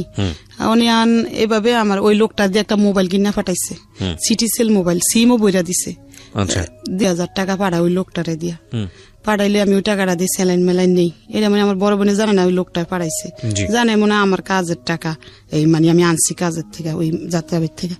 তখন ওইটা দিয়ে স্যালাইন মেলাইন নিয়েছি, শরীরে একটু সুস্থ হয়েছি, আবার কাজ করি। তো হঠাৎ করে আমি ভাবলাম, লোকটা আমার অনেক কিছু বলে, মানে যে আমি তোমার দায়িত্ব নিবো, তোমার কাজ করা লাগবো না, আমি 20,000 টাকা বেতন পাই, রেশন পাই, আমার কেউ নাই খাওয়া। ছিল? হ্যাঁ, বিবাহিত, 2টা বাচ্চাও ছিল না। আপনি জানতেন? না, জানতাম না। আমার ওই ওরে হাত করে নিছে, ওই লোকটারে, ওই যে আমাদের দেশের ওই লোকটারে হাত করে নিছে, বলতে না। হ্যাঁ, তখন জানতাম না কিছু, তখন বলে এগুলো, আমি বলি না ভাই, আমার 2টা বাচ্চা আছে, এটা নিয়ে কেউ সংসার করে কিনা, করে না, করলো পরে আমার বাচ্চাটির লাত্তি লুত্তি দিয়ে ফালাই দিবেন আপনি, বলে যে সবাই একরকম মনে করেন না আপনি। দেখলাম লোকটা অনেক ব্যবহার ভালো টালো, এরকম দুর্বল হয়ে গেছি একদম, মানে তার প্রতি। সে বলে যে তোমার বোনের কাছাকাছি তুমি থাইকো না, তুমি আমি একটা বাসা নিয়ে দিই, তুমি ওখানে বাসা নাও। তখন আমি বলছি যে না, বাসা তো নিব আমি, কিন্তু সেই বাসা ভাড়া আমার কে দিব? বলে যে আমি দিব। তখন আমি বাসাটা ছাইরা ওই পারে, রেল গেটের ওই পারে একটা বাসা নিছি, ভাড়া মনে 4,000 টাকা হইব না, 3,500 টাকা বাসা ভাড়া নিয়ে আমার 2 ছেলে মেয়ে নিয়ে আমি ওইখানে গেছি। যাওয়ার পরে টুকটাক কিছু মাল সামানা কিনা দিছে, আর ওই লোকটার দিয়ে রেশন মেশন পাঠাইছে বাসায়, পাঠাইছে। পরে বাড়িওয়ালারে বলছি আমার 2 বাচ্চা আমি থাকবো, আমার হাজবেন্ড থাকবো, একথা বলছি। এখন আমি বলছি যে আমরা এখন, বলে যে আমরা এখন বিবাহ করব, উনি বলছে আমার প্রস্তাব দিছে। আমি বলছি তাহলে কে সাক্ষী থাকবো, বিবাহর সাক্ষী আছে না? তখন ওই লোকটা আর একটা লোক, এই 2 জন সরকার, একজন মৌলবী ডাইকা আমরা বিবাহ করছি। আচ্ছা, তো বিয়ে করার আগে তো আপনার আগের হাজবেন্ডের সাথে আপনার তো সেই অর্থে সম্পর্ক ছিল না, তার চিনিও না, জানিও, দেখিও না, আর তারে এই 2 বছর সে আমার কোনো খোঁজ খবর না, আমরাও তার খোঁজ খবর না। আপনি বিয়ে করার আগে আপনার ছেলের মেয়েদের সঙ্গে আলোচনা করছিলেন যে আমি এরকম একটা বিয়ে শাদীতে এরকম? বলি আপনারে, তখন আমি বিবাহ করতে চাইছি, কিন্তু আমার এই মেয়ে বাধা দিচ্ছে। আচ্ছা, ছেলে কিছু বলে না, ছেলে যে এনে রাইতে এনে খাই, ছেলেও বোঝে না সব কিছু, মানে অন্যরকম। ও মেলে বলে যে না, এরে আমি বাবা বললে স্বীকার করুম না। আচ্ছা, বোঝে সব, বলে যে না। আমি বলি যে থাক বাবা, আমরা ঘর নিতে গেলে ঘর দিব না আমাদেরকে। মানুষে বলে যে ঘর নিতে আইছেন, আপনার হাজবেন্ড কি করে? বলি যে আমার 2 বাচ্চা আর আমি। বলে যে না, বাসা দিব না, বাসা দিব না। আপনি কিভাবে বাসা ভাড়া দিবেন, এই কথা বলে। তখন ওরে বললাম যে একটা গাছের তলে যদি থাইকা তোমরা বাবার পরিচয় দিয়ে থাকো, মানুষ সম্মান দিব তোমাদেরকে, যে তোমার বাবা। This is our society, Priya Shroda. This is our society, and of course you have to face it. দেখুন, আজকে যে মানুষটার জীবন গল্প আমি এখানে তুলে ধরছি, সমাজের একেবারে প্রান্তিক পর্যায়ে, প্রান্তিক অনেকেই বুঝবেন না বলি, নিম্ন পর্যায়ের একজন মানুষ, দিন এনে কোনো রকম একবেলা পেট পুড়ে খেটে খাওয়া একজন মানুষ, এবং সেই মানুষটা যদি নারী হয় তাহলে তার জীবন সংগ্রাম কতটা ভয়ানক হতে পারে, এটা জীবন গল্পে নতুন করে প্রমাণ দেওয়ার কিছু নেই। কিন্তু এইরকম একটা পরিবারেরই তার একটা সন্তান, সে রেপড, যার 11 বছর বয়স। Can you imagine the situation? Okay, আমরা সামনের দিকে আগাই। হ্যাঁ, বলেন। তারপরে বিবাহ করার পরে উনি সেদিন আমাদের বাসায় ছিল, কিন্তু আমার ছেলে ছিল না, ছেলে পরে ক্যান্টনমেন্টের ভিতরে ওদের সাথে থাকে। আমার এই মেয়ে ছিল বাসায়, তখন এই মেয়ে কান্দে দেখে সে চকলেট মকলেট এনে ওরে দিছে। তখন আমাদের বাসায় রাত্রে ছিল, থাকার পরে সকালে সে অফিসে গেছে, অফিসে যে অফিস করে আমার কাছে, মানে প্রতিদিন থাকে না, ইউনিটে থাকে। কেলে হঠাৎ করে থাকে, ইউনিটের কেউ জানলে না মাইন্ড করতে পারে, এর লাগে ইউনিটে ঘুমায়, মাঝে মাঝে এসে আমার কাছে থাকে এরকম করে 2-3 মাস হয়ে গেছে। তখনও জানেন না আপনি যে ওনার আগের একটা বিয়ে আছে? না, যায় না, দেশে যায় না। আচ্ছা, 2004 সালে বিয়ে হয়েছে, তারপরে থাকতে থাকতে 2006 সালে ও প্যাড হয়েছে। মানে এই মেয়েটা যে মেয়েটা বলতে আজকে ভিকটিম। আচ্ছা, ও ভালোই, লোকটা ভালো, আমার সাথে ব্যবহারও ভালো করতো সব সময়, আমার কোনোদিন মারতো না, খারাপ একটা বকও দিত না, রেশন সবই দিত আমার, তেল। আর আমি ওই কাজটা ছাড়ি নেই, কাজটা করি, মানে একবার কাজ বন্ধ করে দিইনি, যে তার নির্ভয় করে থাকবো সেটা না, যে আমারটা দিয়ে আমার বাচ্চার খরচ চালাইতে পারবো, তারটা দিয়ে আমি ঘর ভাড়া দিব, এরকম। তখন এইভাবে ভেবে ওই বাচ্চা আমার ডেলিভারি হয়েছে। বাচ্চার যেসব 2.5 বছর বয়স, তখন ওনার পোস্টিং হয়ে গেছে। পোস্টিং? হ্যাঁ, হয়েছে হইলো আপনার যমুনা ব্রিজের গোড়ায়। তখন উনি যমুনার গোড়ায় চলে গেছে, আমাদেরকে ওইখানে রাইকা। আচ্ছা, চলে যাওয়ার পরে ওইখান থেকে আসে, প্রতি বৃহস্পতিবারে নাইট ফাস্ট নেয়, বৃহস্পতিবার রাত্রে আসে, শুক্রবারে সারাদিন থেকে, শনিবারে সারাদিন থেকে, বিকালে চলে যায়। এভাবে সংসার করতে করতে ওই মেয়ের 2.5 বছর হয়ে গেছে। এই মেয়েটার 2.5 বছর বয়স হয়েছে। এখন কাজ ছাইরা দিছি, আমার হাজবেন্ড মানে সন্দেহ করে যে কাজ করতে যাইতে পারবা না, মানে সারাদিনে ফোন দেয় ওই যমুনার গোড়ার থেকে, আবার ওদের সাথে কথা বলতে চাইতো। আমি যদি বাজারে যেতাম তারপর 10 বার ফোন দিয়ে লাইতো। এরপরে আমি কাজটা ছাইরা দিছি, যে আমরা সন্দেহ করবো, আমার এই সংসার ডোবাঙ্গে দিব গা। কাজ ছাইরা দিয়ে বাচ্চার 2.5 বছর বয়স। হঠাৎ করে একদিন আমার মেজো বোনটা আসছে, এর মধ্যে আমার বড় বোনও জেনে গেছে, ছোট বোনও জেনে গেছে, আমি বিবাহ বসছি, ফ্যামিলির সবাই জানছে, আমার বাবাও জানছে। তখন উনি একদিন আমাদের বাসায় আসছে পর আমার বোনের ছেলে আবার স্টেডিয়াম চাকরি করে, ছবি বানায়, ক্যামেরা নিয়ে আসছিল আমাদের বাসায়, দেশে যাইব ওর মার সাথে। তো হঠাৎ করে আমার এই মেয়ে ওর বাবার কোলে ছবি তুলে নিছে। আমার হাজবেন্ড কখনো আমার লোক ছবি টবি তুলতো না, তো ওদিন গিয়ে প্রথম বাবার সাথে কোলে 2.5-3 বছরের ছবি তুলে নিচ্ছে, 2.5 বছরের 3 বছরের ছবি তুলে নিছে, ছবিগুলা রাখছে। হঠাৎ করে 2009 সালে আমার সাথে উনি আর যোগাযোগ রাখে নাই, ওই যমুনার গোড়ার থেকে। আচ্ছা, আর খোঁজ খবর নাই ওনার। এখন 2 বছর হইছে, ওনারে আমি বিশ্রে আর পাই না। হ্যাঁ, ওনার দেশের বাড়ির ঠিকানা কইছে, কিন্তু আমি বিশ্রে মানে পাইতাছি না, ওনার যাইনি। আপনাকে যে বিয়ে করেছিল সেখানে কি কোনো কাবিন হয় নাই? কাবিন হয় না, গতি ক্যান্টনমেন্ট গেছি খোঁজ নিতে বললা। আর ওই নুরুরে বলছি, ও বলে যে কুষ্টিং হয়েছে ওই জায়গা, আমার সাথে যোগাযোগ নাই, এই কথা ওই লোকটা বলে। আর গেটে জিজ্ঞাসা করছি যে কেন বিশ্রাম, আমার হাজবেন্ড আবার আমার না করছিল, যে কেউ কাছে বললো না আমি তোমার বিয়ে করছিলাম, আমার চাকরি চলে যাবো, কিন্তু আমি বুঝতাম না কেন চাকরি যাইব। ওই যে ওর বউ আছে, আবার দ্বিতীয় বিয়ে করলে চাকরি যাবো, এটা আমার বোঝাইতে চাইছি, কিন্তু আমি বুঝতে পারি নাই। এখন 2 বছর ধরে আর কোনো খোঁজ নাই। এখন কি করবো, আবার বাধ্য হইয়া কাজে লাগছি ওই যাত্রা বাড়ি, ওই মিক্সির কারখানায় কাজ করি। এখন 2 মেয়ে হয়ে গেছে, মানে এই মেয়ের লাগে মেয়ে ওর রাখা লাগে, কি করবো, রাখতে হয় বাধ্যতা। রেখে কাজ করি করে কোনো মতো চলি 2 বছর ডেইলি ফোন দিতাম 4-5 বার, প্রত্যেকটা সিম বন্ধ করে লাইছে। একটা লোক দিয়ে ফোন দিছে এখন আমারে, ওর একটা ফ্রেন্ড দিয়া বলে যে ও আপনার হাজবেন্ড অসুস্থ, মাদ্রাস নিয়ে গেছে, অ্যাক্সিডেন্ট হয়েছে, আপনি অপেক্ষা করেন, ও মাদ্রাসতে আসলে আপনার কাছে ফিরে দেব।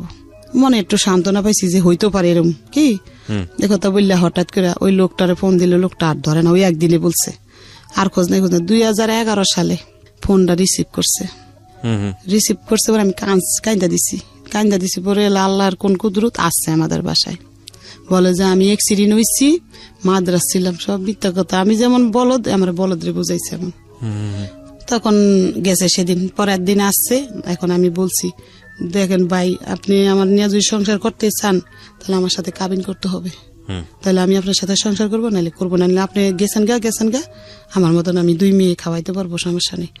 পরে বলে যে করবো, আমি কাবিন করবো। তখন উনি আর আমি শনিয়াকরা গেছি, তখন আমি আর উনি গেছি, গিয়া আমরা ওইখানে রেজিস্ট্রি কাবিন করছি, আবার এমনি কাবিনও করছি, 2টাই করছি।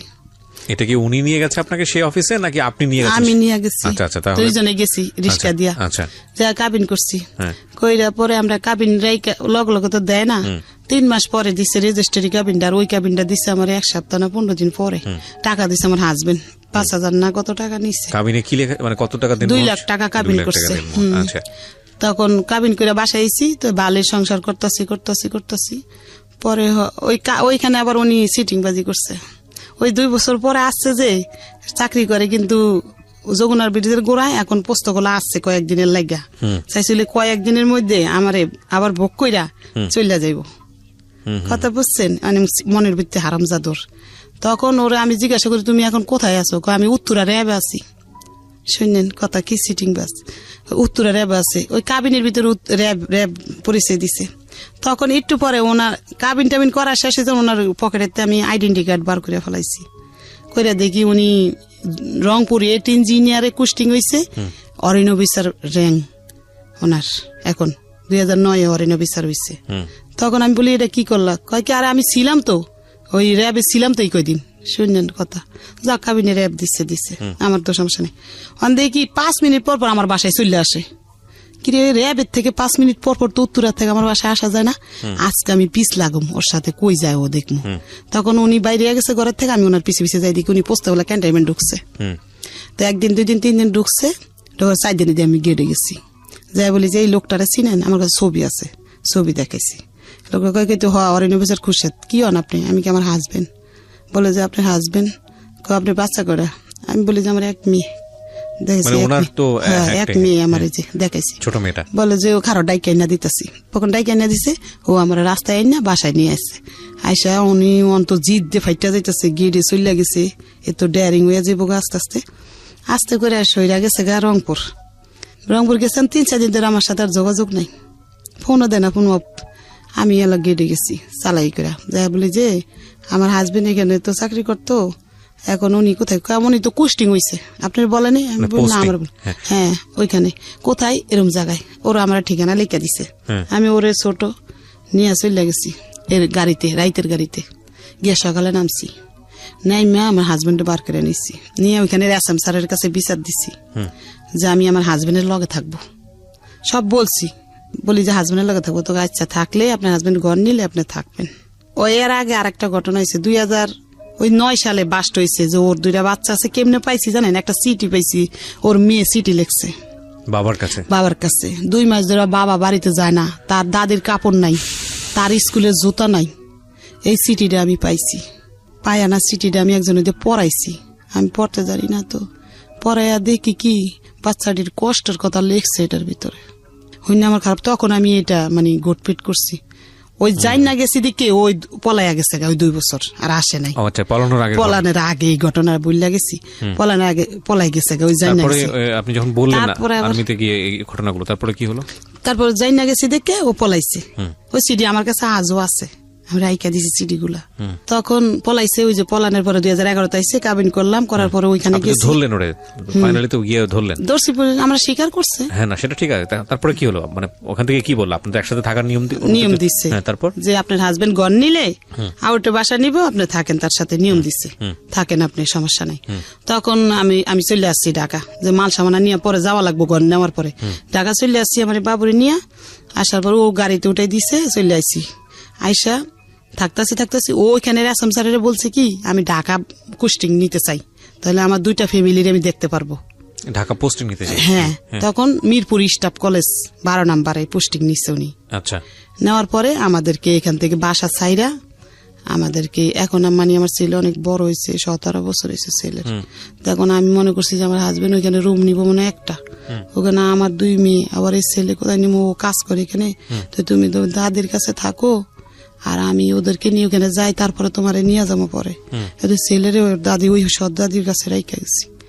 আমার হাজবেন্ডের এই হলো বাসা আর এই হলো অফিস কাছাকাছি, কিন্তু আমার হাজবেন্ড বলে যে আমার অফিস অনেক দূরে, কিন্তু আমি যেখানে বাসা একটা লুকোচুরির ব্যাপার স্যাপার ছিল। হ্যাঁ, তখনও উনি আমার সাথে গোটপিট করে। আমি বলি যে কত জ্বর আসছে, মানে জ্বর আইছে। পরে আমি বলি যে ভাবি জ্বর আইছে কি করবো? কয় কি কেন, আপনি তো সবকিছু সরকারি ভাবে পাবেন। বলে যে আমার সাথে জানতো চলেন দেখা কে খুশির সাহেব বলে না কিছু। আমি বলি উনি তো বলে ওনার অফিস অনেক দূরে, বলে যে ওনার অফিস অনেক দূরে, এই কথা বললো কেন? বুঝি না তো কিছু, ভাবি আপনাদের বেশি কি গোটপিট আছে? আমি না, বলে যে আমার লাগে লোন। তখন আমি ঢুকছি ডাক্তার দেখাইতে, ঢুকার পরে এখন বলে যে বই করা ছাড়া তো ডাক্তার দেখাইতে দিব না। তখন আমার হাজবেন্ড আমি ফোন দিছি যে আমি ডাক্তার দেখাইতে আইছি, বলে যে ভালো করছেন ডাক্তার, ও ইউনিটের ভিতরে মানে অফিসের ভিতরে। তখন উনি একটা সৈনিক জসিম নাম ওরে পাঠাইছে যে তোমার ভাবি আসছে, যাও একটা বই করে দাওগা। তখন যায় মানে বই করা লাগে, একটা বই কিন না, ওটার মধ্যে মানে স্যারেরা সিল মারবো, তারপর ডাক্তার দেখানোর নিয়ম। তখন আমি ডাক্তার দেখায় বাসাইছি। রাত্রে জিজ্ঞাসা করছি, আমি কি আপনি বললেন না আপনার অফিস অনেক দূরে? বললে যে আসে আর বলে যে চিন্না লাইছেন তো চিনছেন, ভালো করছেন। পরে এরকম করে সংসার করতেছি বালি হঠাৎ কইরা উনি না একটা মেয়ে ওনারে ফোন দেয়, না ধরার গতিকে আমি শূন্য ফেলাইছি। মেয়েটা ওনারে বলতেছে, দাদু আপনি ফোন ধরেন না কি লেগা? উনি করছে কি কাইটা দিছে। আমি শুনছি দেখা আমার উঠছে জিদ উঠছে, ওনার মোবাইল কাইটা নিছি, নিয়ে ওনার নাম্বার টিপা বার করছি। ওনার ওয়াইফের নাম আসমা। বার করে আমি ওই নাম্বারে ফোন দিছি। আমি জানি ওর বোন নাম কি, সব জানি না গেছি। ফোন দিয়া বলি যে এরকম আপনার হাজবেন্ড ঢাকা একটা বিয়ে করছে, আপনি জানেন? বলে যে না তো। তখন তো দেশে শূন্য লাইছে সবাই। শোনার পরে ওই বউ মানে দেশে কান্দাগাড়ি করতেছে, ঢাকাইব। তখন ওই বউ ঢাকাইছে, আইসা বাসা নিতে চাইছে 12 নাম্বার। আমার হাজবেন্ড বাসা নিয়ে দেয়নি, বলছে যে তুই যদি এখন এখানে বাসা নেস তাহলে আমার চাকরিটা চলে যাবো গা। এ কথা বললে ওই বউ আসছে ঢাকা, আইসা ওরা তেল মাইকা দেশে পাঠাই দিছে। 3 মাস পরে আমার বাবু পেটাইছে। তখন বলে যে বাচ্চা নিছোস হ্যান ত্যান, মানে এরকম নিব না বাচ্চা। তখন ও প্যাড হইছে। তখন আমি প্যাড হইতে 12 নাম্বার তখন আমার বাসা চিজ করে ফালাইবো, মানে এখান থেকে চিজ করে অনেক দূরে ফাটাইবো। তো দূরে ফাটাইছে, মানে ও 12 নাম্বার দিকে পাঠাই দিছে। ওইখানে আবার এই বাচ্চা ভর্তি হয়েছে। তো ওদের লাগে দাঁড়ে। এখন ও করে কি ইউনিটে ঘুমাই থাকে, আমাদের ওইখানে যায় না, ওই বাসার কলেজের ভিতরে ঘুমাই থাকে, যায় না। জানা দিকে দিতে আমার ওই ছেলে ফোন দিছে, একটা মেয়ের বিয়া করছে, একটা মেয়েরে ফোন দিছে। আমার হাজবেন্ড বলছে আসো আমি নিয়ে আসি তোমাদের। আইনা করছে কি আমার বাসায় বউ সহকার দিয়া উনি আর আমার বাসায়ও জানা, আমাদের খোঁজ খবর লয় না। এই দেন সামনাসামনি থাকে, আপনি টাকা পয়সা দেয় মাস শেষ, আর এমনি রাত্রে আসেও না বাসায় কিছু না। তখন আমি ওই ছেলে বোরে এখন নিব না, আমি ওদেরকে আনবো কেন? ওরা আইসা মারামারি করে দুইজনে ঘরের ভিতরে। ছোট ছোট মানুষ তো বিয়ে করছে 17 বছরে, বুঝেন না? মারামারি করে বউর সাথে। কোথার মেয়ে? কুমিল্লার মেয়ে, কুমিল্লা ক্যান্টনমেন্টের দরের। মারামারি করে দেখে আমি একটা ঘরে ড্রেসিং টেবিল ছিল আমার আগের, ওটা বিক্রি করে ওদেরকে 2000 টাকা দিয়া কইছি তোমরা যাও গা, শ্বশুর বাড়িতে থাকো আন তুমি, পরে আমি ঢাকা যাই কি করি তোমার একটা লাইন করে আমি দিতে পারছি। তখন উনি ওই আমার ওই ছেলে ধরেন হয়েছে সিয়ামেসে, হওয়ার আগে 3 দিন আগে ও চলে গেছে পোস্টিং এ। আমার হাজবেন্ড আর আসে টাসে নেই। 3 দিন পরে আমার হাজবেন্ড আসছে, এর মধ্যে আমার বোন আছে, মেজে বোন বাইর বউ আসছে দেশের থেকে, ওরা আমার যত্ন করতেছে। দেশে বলছি দেখা উনি জিদ্দের ঠেলা, আগে তো ভালো বাজার করছে, দেশে বলছি বলে জিদ্দের ঠেলা উনি আমার ঘরে কোনো বাজার করে না। এখন ওনার কুষ্টিম শেষ হয়ে উনি যশোর চলে গেছে। যাওয়ার পরে আমাদের কোনো টাকা পয়সা দেন, আমাদের ওইখানে ফালাইয়া রেখে গেছে। এখন কি করবো, গেছি যশোর, যাই ওইখানে ইউনিটে বলছি টলছি, পরে আমার টাকা দিচ্ছে এদিন 10,000 দিছে, পরে আমি আবার চলে আসছি। ওইটা দিয়ে বাড়িওয়ালারা দিছি কয় টাকা জানি, ঘর ভাড়া 4-5 হাজার টাকা, আড্ডা দিয়া চলতেছি। কোনো মধ্যে চলতে 2 মাস টাকা পাঠাইছে বিকাশে।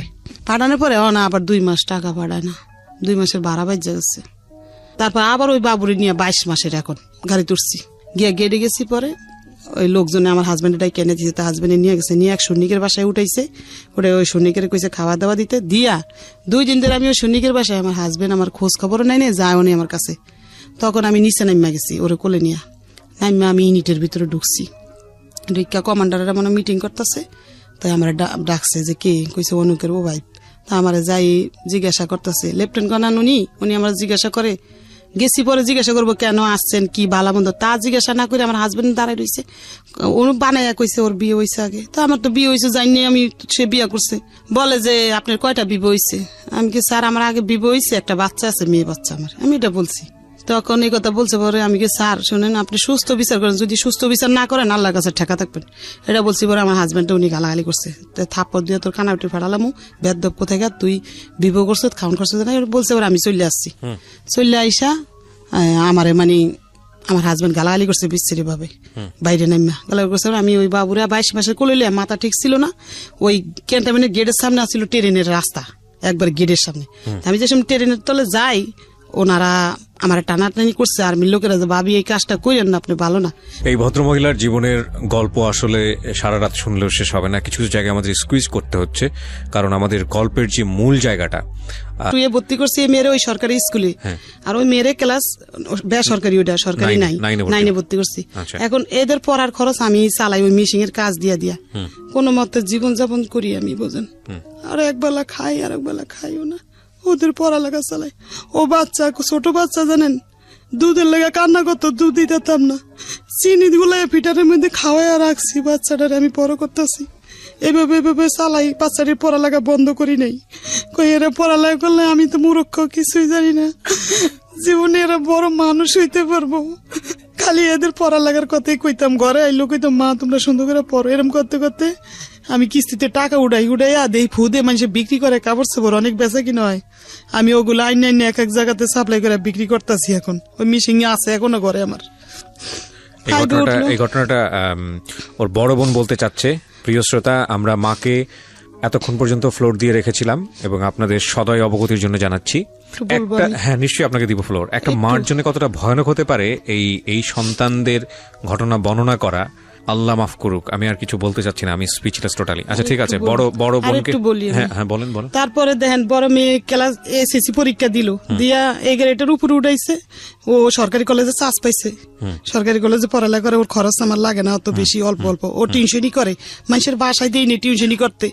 যে মানুষ যদি আমার মেয়ের দিকে খারাপ নজরে তাকাইলে কের বাসায় টিউশনই করতে দেয় না, ও ঘরে যা পড়ায় তা দিয়ে চলে।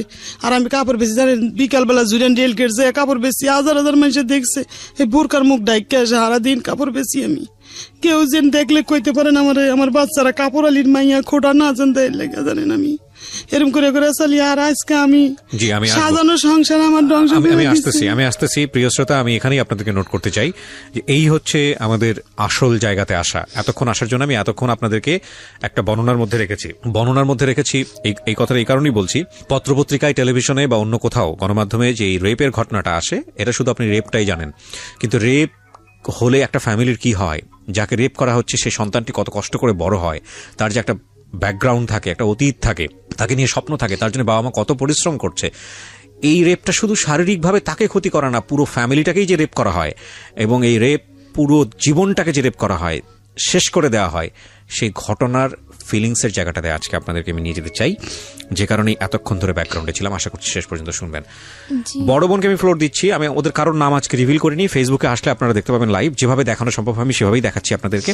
ওকে, সো তুমি বলো কি হয়েছে ক্লাস 5 যখন পড়ছিল? যখন আমার বোন ক্লাস 4 এ পড়তো, 4 এ, রাইট, দোলাইপাড় সরকারি প্রাথমিক বিদ্যালয়। আচ্ছা, তোমার স্কুলের টিচাররা তো সবাই ইনফর্ম এই ঘটনার প্রেক্ষাপটে। ওকে, ঠিক আছে, বলো। তখন ওই 4 এর ক্লাসে ফেব্রুয়ারি মাসের 20 তারিখে ওর ক্লাসমেট একটা নতুন মেয়ে ভর্তি হয়। ওরা আসে কদমতলী থানা থেকে, শ্যামপুর থানায়। তো আসে, ওর সাথে ভর্তি হয়, ওর সাথে বন্ধুত্ব হয়। আচ্ছা, আমাদের বাড়ির সামনেই, স্কুলের সামনেই। তখন ওর সাথে বন্ধুত্ব হয়, মেয়েটা আমাদের বাড়িতে আসে। তখন মানে জানতে পারলাম যে মেয়েটার মা ডাক্তার, একটা সাইনবোর্ড লাগানো আছে বাড়ির মধ্যে, উনি শিশু এবং গাইনি ডাক্তার। উনি ঘরের মধ্যে রুগী দেখে। ওনার বাড়ি নোয়াখালী, লক্ষ্মীপুরে। তখন উনি মানে ওনার সাথে, ওনার মেয়ে দেখলাম ভালো, উনিও দেখলাম ভালো, তো মিশতে দিলাম আমরা ওই মেয়েটার সাথে। তারপরে উনি আমাকে একদিন একটা প্রস্তাব দিল, ওই তাসনিম, মেয়েটার নাম তাসনিম, আর ওর মার নাম হলো খন্দকার জান্নাতুল ফেরদাউস। ওই খন্দকার জান্নাতুল ফেরদাউস আমাকে একটা প্রস্তাব দিল ওনার মেয়েকে পড়ানোর জন্য। ক্লাস 4 এ যখন শেষ পর্যায়ে, শেষ দিকে, তখন আমি রাজি হলাম যে আমার বাড়ির সামনেই তো পড়াই আমি। তো ওনার মেয়েকে আমি 3 মাস পড়িয়েছি। পড়ানোর পরে আমি দেখতে পেলাম যে ওনাদের ঘরে অনেক লোকজন আসে, আর ওনাদের ঘরে মেয়ে থাকে, বলে যে আমার বোনের মেয়ে। লোকজন আসে আর উনি আমাকে মানে অনেক ধরনের কথা বলতো, যেগুলো আমার মানে একটু খারাপ লাগতো। যেমন বলতো যে আমার একটা গেস্ট আসছে, তো এজন্য আমি একটু পরিপাটি হচ্ছি, আমার অনেক ভদ্র গেস্ট। আবার অনেক মাঝে মধ্যে অনেক ফোনে নোংরা নোংরা কথা বলতো। তখন মানে আমার অনেক হাজবেন্ড ছিল না বাসায়? না, ওনার হাজবেন্ড নাকি লন্ডন থাকে। তো ওনার মেয়েকে 3 মাস পড়ানোর পর আমার মাকে আমি এসে বলেছি যে মা, এরকম এরকম ওনার ঘরে লোকজন আসে। তখন আমার আম্মু বলছে যে তাহলে হয়তো বা মহিলাটা ভালো না, পড়ানো ছেড়ে দাও। আমি পড়ানো ছেড়ে দিয়েছি, আর আমার ছোট বোনকে ওনাদের বাসায় যেতে নিষেধ করেছি, যে ওনাদের বাসায় যাবা না। ও 3 মাস ধরে ওনাদের ঘরে একটা লোক থাকে, বলে যে ওনার ভাই। এজন্য আমার মা বলছে যে ওনার ভাই আছে, অবিবাহিত, তুমি ওনাদের বাসায় যাবা না ওর সাথে। আমার ছোট বোন নিষেধ করা হয়েছে ওদের বাসায় যেতে না। এখন 5 এ উঠছে, আমার বোন উঠছে, আর ওই তাসনিম, যে মেয়েটা তাসনিম, ও এখন 5 এ উঠার পরে ওই মহিলা কিন্তু আমার ছোট বোনের অনেক খোঁজ খবর নিত ক্লাস 4 এর থেকেই। আর ওনার নাম্বারটা আমার কাছে ছিল, ওই যে আমি যে ওনার মেয়েকে পড়িয়েছি, তখন ওনার নাম্বারটা আমাদের মোবাইলে সেভ করা ছিল। ওই তো আমাদের নাম্বারে ফোন দিয়ে আমার মাকে জিজ্ঞেস করতো, আমাকে রাস্তায় দেখা হইলে জিজ্ঞেস করতো। ছোট বোনের শুধু খবর নিত উনি, যে ওর কি খবর, মোবাইল করে করেও। তো ওর সাথে কি হয়েছে আমরা জানি না। নভেম্বরের 8 তারিখ বৃহস্পতিবার ছিল, ওই দিন কোচিং ছুটি হয়েছে 3টায়। স্কুলে কোচিং করে, এজন্য আমরা টাকাও দেই, সরকারি স্কুল কোচিং বাধ্যতামূলক, তো আমরা টাকা দেই কোচিং করে। ওই দিন 3টা বাজে কোচিং ছুটি হয়েছে, এমনি অন্যান্য দিন 4টায় ছুটি হয়, তো একটু দেরি হয়েছে। ও আমাদের বাড়ির সামনে আবার থাকে আরেকটা মেয়ে মারিয়া, ওর নাম। তখন মারিয়াকে ডাক দিছি আমি যে, মারিয়া আমার ছোট বোন তো তোমার সাথে আসে প্রতিদিন, আজকে আসে নাই কেন? বলে যে ও তো আগেই চলে গেছে, কে যেন বলছে যে ও আগেই চলে গেছে। তখন আমি আমার আম্মুরে পাঠাইছি যে আম্মু যাও তুমি স্কুলে যাও। পরে স্কুলে গেছে, স্কুল পুরা খুঁজছি আমরা, মানে প্রাথমিকভাবে যাদেরকে কাছে পাওয়া হয়েছে সবাইকে জিজ্ঞাসাবাদ করছে আমার আম্মু। স্কুলের প্রধান শিক্ষক সালাউদ্দিন, ওনাকেও বলছে আমার আম্মু, কিন্তু উনি কোনো গুরুত্ব দেয় নাই বিষয়টা।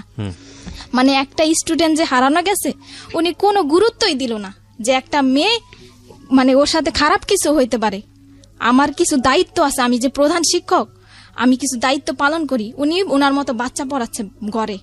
তখন স্কুলে, ওই স্কুলের আরেকটা ম্যাডাম, ইংরেজি ম্যাডাম জাকিয়া ম্যাডাম, ওনার কাছে আমার বোন ক্লাস 4 থাকতে পড়েছিল। ওই ম্যাডামটা একটা ছেলে পারে, ওই ছেলের নাম হলো আসিফ। ওই ছেলেটা ওদের ক্লাসমেট। ওই ছেলেটা আমাদের বাসায় আসে, আসার পরে বলে যে আন্টি চলেন এই ওই পারে যাব সুমাইয়াদের বাড়িতে, সুমাইয়া জানে মানে আপনার মেয়ে, ছোট মেয়ে কোথায় আছে। তখন আমার আম্মু বলে, সুমাইয়া হলো ওর ক্লাসমেট। তখন মানে আমার আম্মু গেল ওই পারে, গিয়ে জিজ্ঞাসাবাদ করলো যে তুমি কি জানো। কতক্ষণ ধরে ওকে পাওয়া যাচ্ছে না? 3টার থেকে 3টা বাজে ছুটি হয়েছে, ছুটির পরে থেকে 1 ঘন্টার মধ্যে পাওয়া যাচ্ছে না। ওই 1 ঘন্টার মধ্যে খোঁজাখুঁজি শুরু করেছে, আমরা খোঁজাখুঁজি শুরু। তারপরে আমার আম্মু জিজ্ঞাসাবাদ করা হয়েছে, এই সুমাইয়ার পায়ে পর্যন্ত ধরছে। আমার আম্মু বলছে যে মা তুমি যদি কিছু জানো আমাকে বলো মা, আমার মেয়েটা তো 1 মিনিটও দেরি করে না কোনোদিনও, আর কোথাও যাওয়ার মেয়েও না, আমার মেয়ে তো ছোট, আমার কোনো আত্মীয় স্বজনের বাসা আমি ছাড়া তো যায় না। পরবর্তীতে ওই মেয়ে পুরোপুরি অস্বীকার করছে, বলে যে আন্টি আমি কিছুই জানি না। তখন ও বলছে আমার আম্মু আমাকে ফোন দিছে, তখন আমি বলছি যে তুমি পুলিশের ভয় দেখাও। ওর ক্লাসের কেউ না কেউ তো জানে ওর সম্বন্ধে কিছু, যে ও কোথায় যেতে পারে। তখন আর ওই মেয়েটাকে আমার সন্দেহ হয়েছে কেন, ওই দিন যেদিন ও হারাইছে ওই দিন সকালবেলা আমি যে স্কুলে গিয়ে আমার বোনকে দেখে আসছি, দেখছি যে ওই দিন ও সুমাইয়ার সাথে বসছিল, সুমাইয়ার সাথে বসেছিল আমার বোন।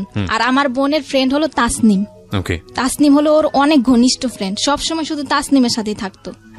তারপরে আমার আম্মু বললো যে পুলিশ যখন আসবে, যখন ডান্ডার বাড়ি দিবে, তখন সত্যি কথা ঠিকই বলবা, মানে একটু ভয় দেখালো আমার আম্মু। ওকে কিন্তু আমরা সন্দেহ করি না, মানে এমনি প্রাথমিকভাবে জিজ্ঞাসাবাদ করলাম যে কিছু জানে কিনা। তখন ওই সুমাইয়ের আম্মু বললো যে পুলিশ আমাদের হারে থাকে, মানে ও মহিলা খারাপ ব্যবহার করলো। আর এর আগে তাসনিমকে কিন্তু প্রথম জিজ্ঞাসাবাদ করা হয়েছিল, আমি ভুলে গেছি তাসনিমকে, কারণ ও কিন্তু তাসনিমের সাথেই চলে। তাসনিমকে আমার মা হারানোর পরে ফোন দিছে তাসনিমের আম্মুকে, তাসনিমদের বাসায় যাওয়া হয়েছে। তাসনিমদের বাসায় তাসনিমও নাই, তাসনিমের মাও নাই। আমার আম্মু ফোন দিছে, আপা আপনি কোথায়? বলে যে আমি তো আমার মেয়ের নিয়ে সাবান ফ্যাক্টরি গলিতে রুম দেখতেছি।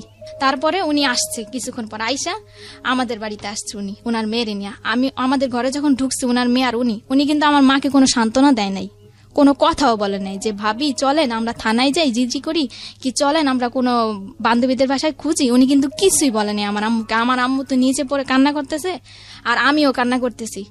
আর তাসনিম রে আমি এখন জিজ্ঞাসাবাদ করতেছি যে আপু তুমি কি কিছু জানো, আপু বলো আমারে। বলে যে না আপু আমি কিচ্ছু জানি না, ও ওদের ওই প্রেম গলিতে গেছে, আমি আমাদের গলিতে গেছি। তাসনিমকে আমি কেন সন্দেহ করেছি, এর মধ্যে একটা কারণ আছে।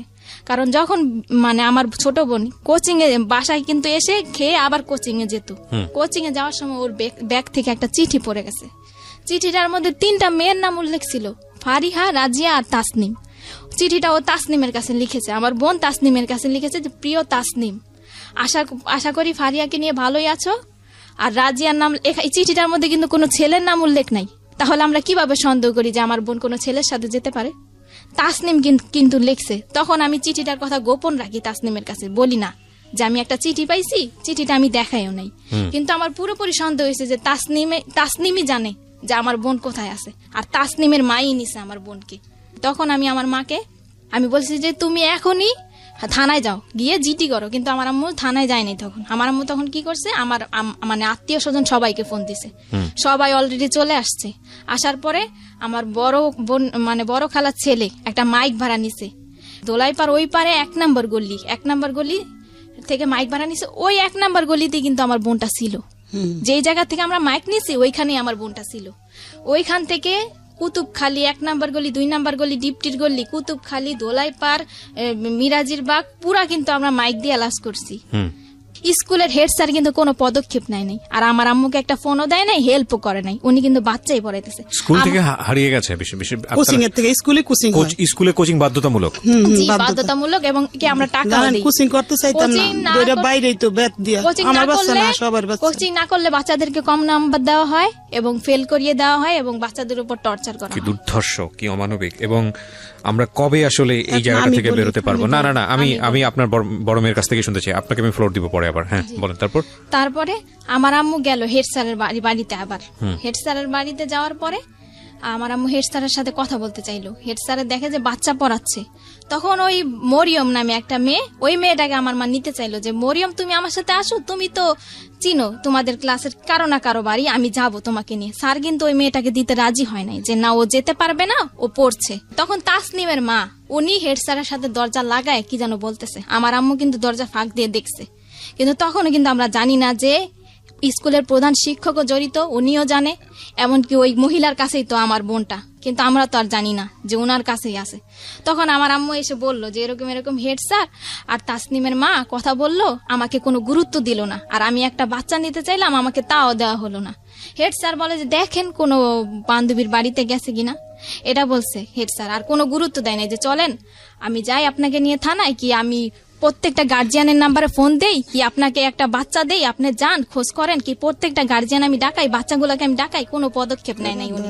তখন আমার আম্মু মাইক দিয়ে অ্যালাউন্স করার পর থানায় গেল, সাধারণ জিডি করলো একটা রাত্রে, তখন 10টা বাজে। সাধারণ জিডি করার পর শ্যামপুর থানা একটা সাধারণ জিডি করা হলো, কারো সন্দেহ করে না, মানে একটা সাধারণ হারানো একটা সাধারণ জিডি। যে আমাদের যে জিডির যে মামলার আজম এসআই আজম, ওনাকে আমার আম্মু নিয়ে আসলো গাড়ি নিয়ে, আমার মেজো খালা আমার মা গাড়িতে নিয়ে আসলো। আমার আম্মু সন্দেহ করলো, আমি বললাম যে আমি ওই মহিলাকে সন্দেহ করছি, যে ওই মহিলার মেয়ের সাথেই চলে, ওই মহিলাই জানে, ওই মহিলার মেয়েই জানে, যদি ওনারাও না নেয় তাহলে ওনারা জানে যে ও কোথায় আছে, কোথায় গেছে। তখন ওই মহিলাকে সন্দেহ করে আমি আমার মাকে পাঠালাম, রাত্রে 2টা বাজে গাড়ি নামায় নিয়ে আসছে, মহিলার বাসায় গেছে পুলিশ নিয়ে। তারপরে ওনার মেয়েকে মানে আমরা পুলিশ নিয়ে চাপ দিলাম, আর ওই খন্দকার জান্নাতুল ফেরদাউসকে চাপ দিলাম আমরা। তখন ওই মহিলা কিন্তু স্বীকার করেনি, আর মহিলার মেয়েও স্বীকার করেনি। তখন ওনার মেয়েকে আমরা মানে সন্দেহ করলাম ওনার বোনকে। ওনার বোন আবার থাকে পান্থপথ, ওই দোলাইপাড়াই পান্থপথ একটা মানে একটা স্থানের নাম, ওই স্থানে থাকে আর কি। তো ওইখানে ওনার মেয়েকে মানে আমরা চাইলাম যে তোমার খালার বাসায় হয়তো বা থাকতে পারে। তখন ওনার মেয়েটাকে কিন্তু উনি একাই দিয়ে দিল। উনি কিন্তু কোনো আপত্তিকর মানে কথা বললো না যে না আমার মেয়েকে দিব না, আমি এত রাত্রে এতগুলা পুলিশের সাথে আমি কিন্তু দিব না আমার মেয়েকে। উনি কিন্তু ওনার মেয়েকে দিয়ে দিল আমার মার সাথে। আর আমার মা ওনার মেয়েকে নিয়ে এই রাত্রে 2টা বাজে ওর খালার বাসায় গেল।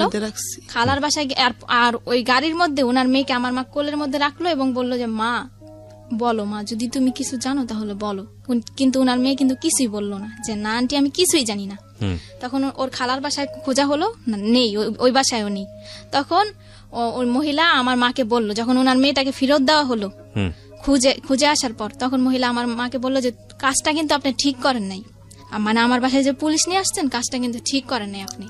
তখন আমার মা বলল যে আমি পুলিশ নিয়ে আসছি, একটু পর আমি র্যাব নিয়ে আসবো, মানে আপনার কাছেই আমার মেয়ে আছে, আপনিই জানেন। আমার মানে আমার মার তখন মাথা ঠিক ছিল না, বলছে। আর মেয়েটা কিন্তু ওনার কাছেই ছিল। কিভাবে উদ্ধার হলো তারপরে আমার মা চলে আসলো বাড়িতে। পরের দিন সকালবেলা শুক্রবার আমার আম্মু কিন্তু শুক্রবারে র্যাবের অফিসে গেল 2 বার। এর মধ্যে আমার ছোট খালা মানে মিডিয়ার লোকদের খবর দিল, 71 চ্যানেলের একজন রিপোর্টার, আর টুটুল উনি বিজয় টিভির, আর দৈনিক দিন প্রতিদিনের পত্রিকার একজন, এই 3 জন আর কি আমাদের পাশে এসে দাঁড়ালো আর কি, সান্ত্বনা দিল আমার মাকে যে আপা কান্নাকাটি করেন না, আপনার মেয়েকে পাবেন। 2 দিনে আমরা র্যাবের অফিসে গেলাম, ওই টুটুল বিজয় টিভির সাংবাদিক ওনাকে নিয়ে, উনি সাক্ষী, কেসের সাক্ষী ওনারা। তো ওই দিন শুক্রবার আর মহিলার কাছে গিয়েছে ওনারা সকালবেলা, ওই মিডিয়ার লোকেরা, মিডিয়ার লোকদের সাথে ওই মহিলা অনেক খারাপ আচরণ করছে, এগুলো ভিডিও ফুটেজ ওই সাংবাদিকদের কাছে আছে। তারপরে ওই শুক্রবার সন্ধ্যা 7টায় আব্দুর রব নামের একজন লোক আসলো, এসে আমাদের দরজা টোকা দিল। সন্ধ্যা তখন 7টা।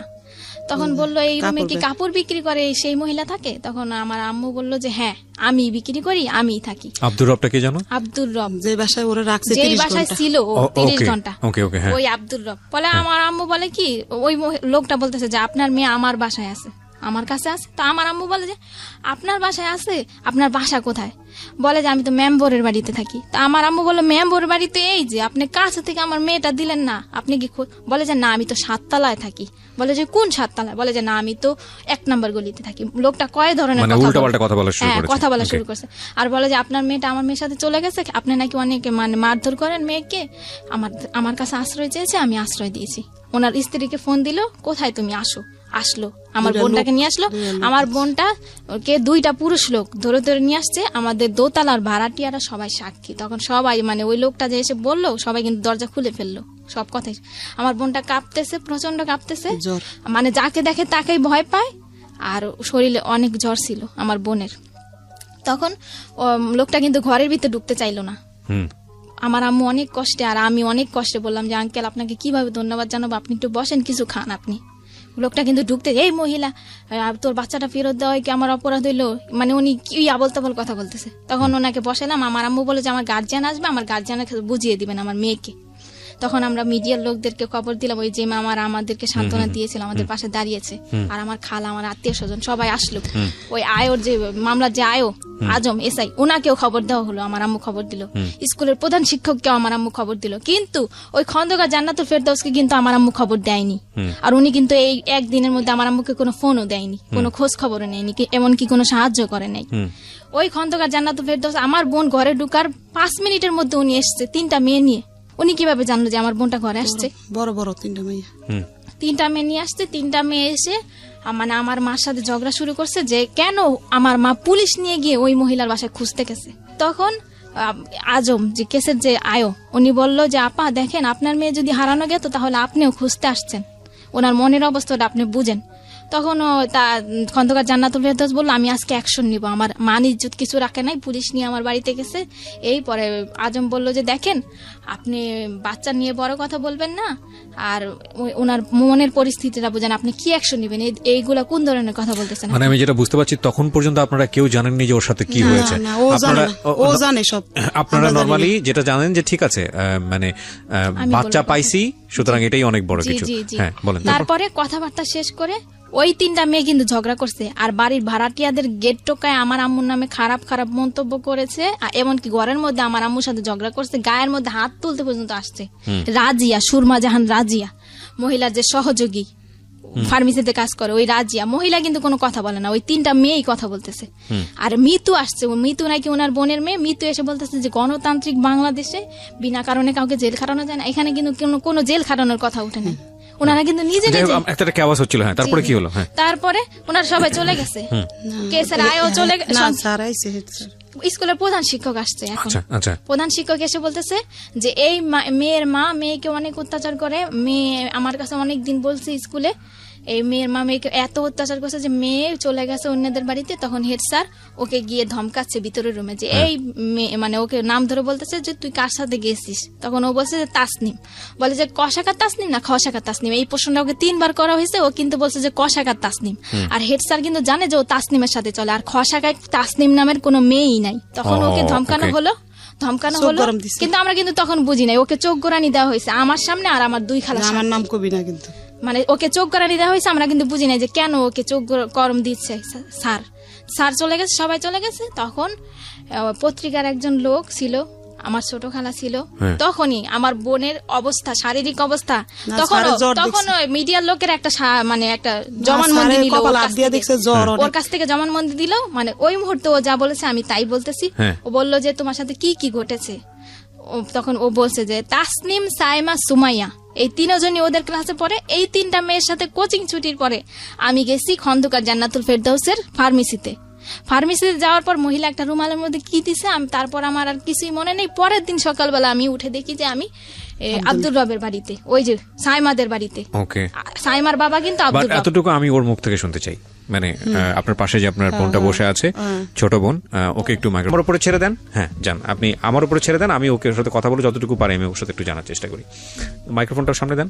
হ্যাঁ এই যে তোমাকে যেটা খাওয়াতো চানাচুর বা যেটা বলো বিস্কিট বা যেটাই বলো না কেন, এটা খাওয়ানোর পরে তুমি জানতা না যে কি হচ্ছে তোমার সঙ্গে, তাই কি?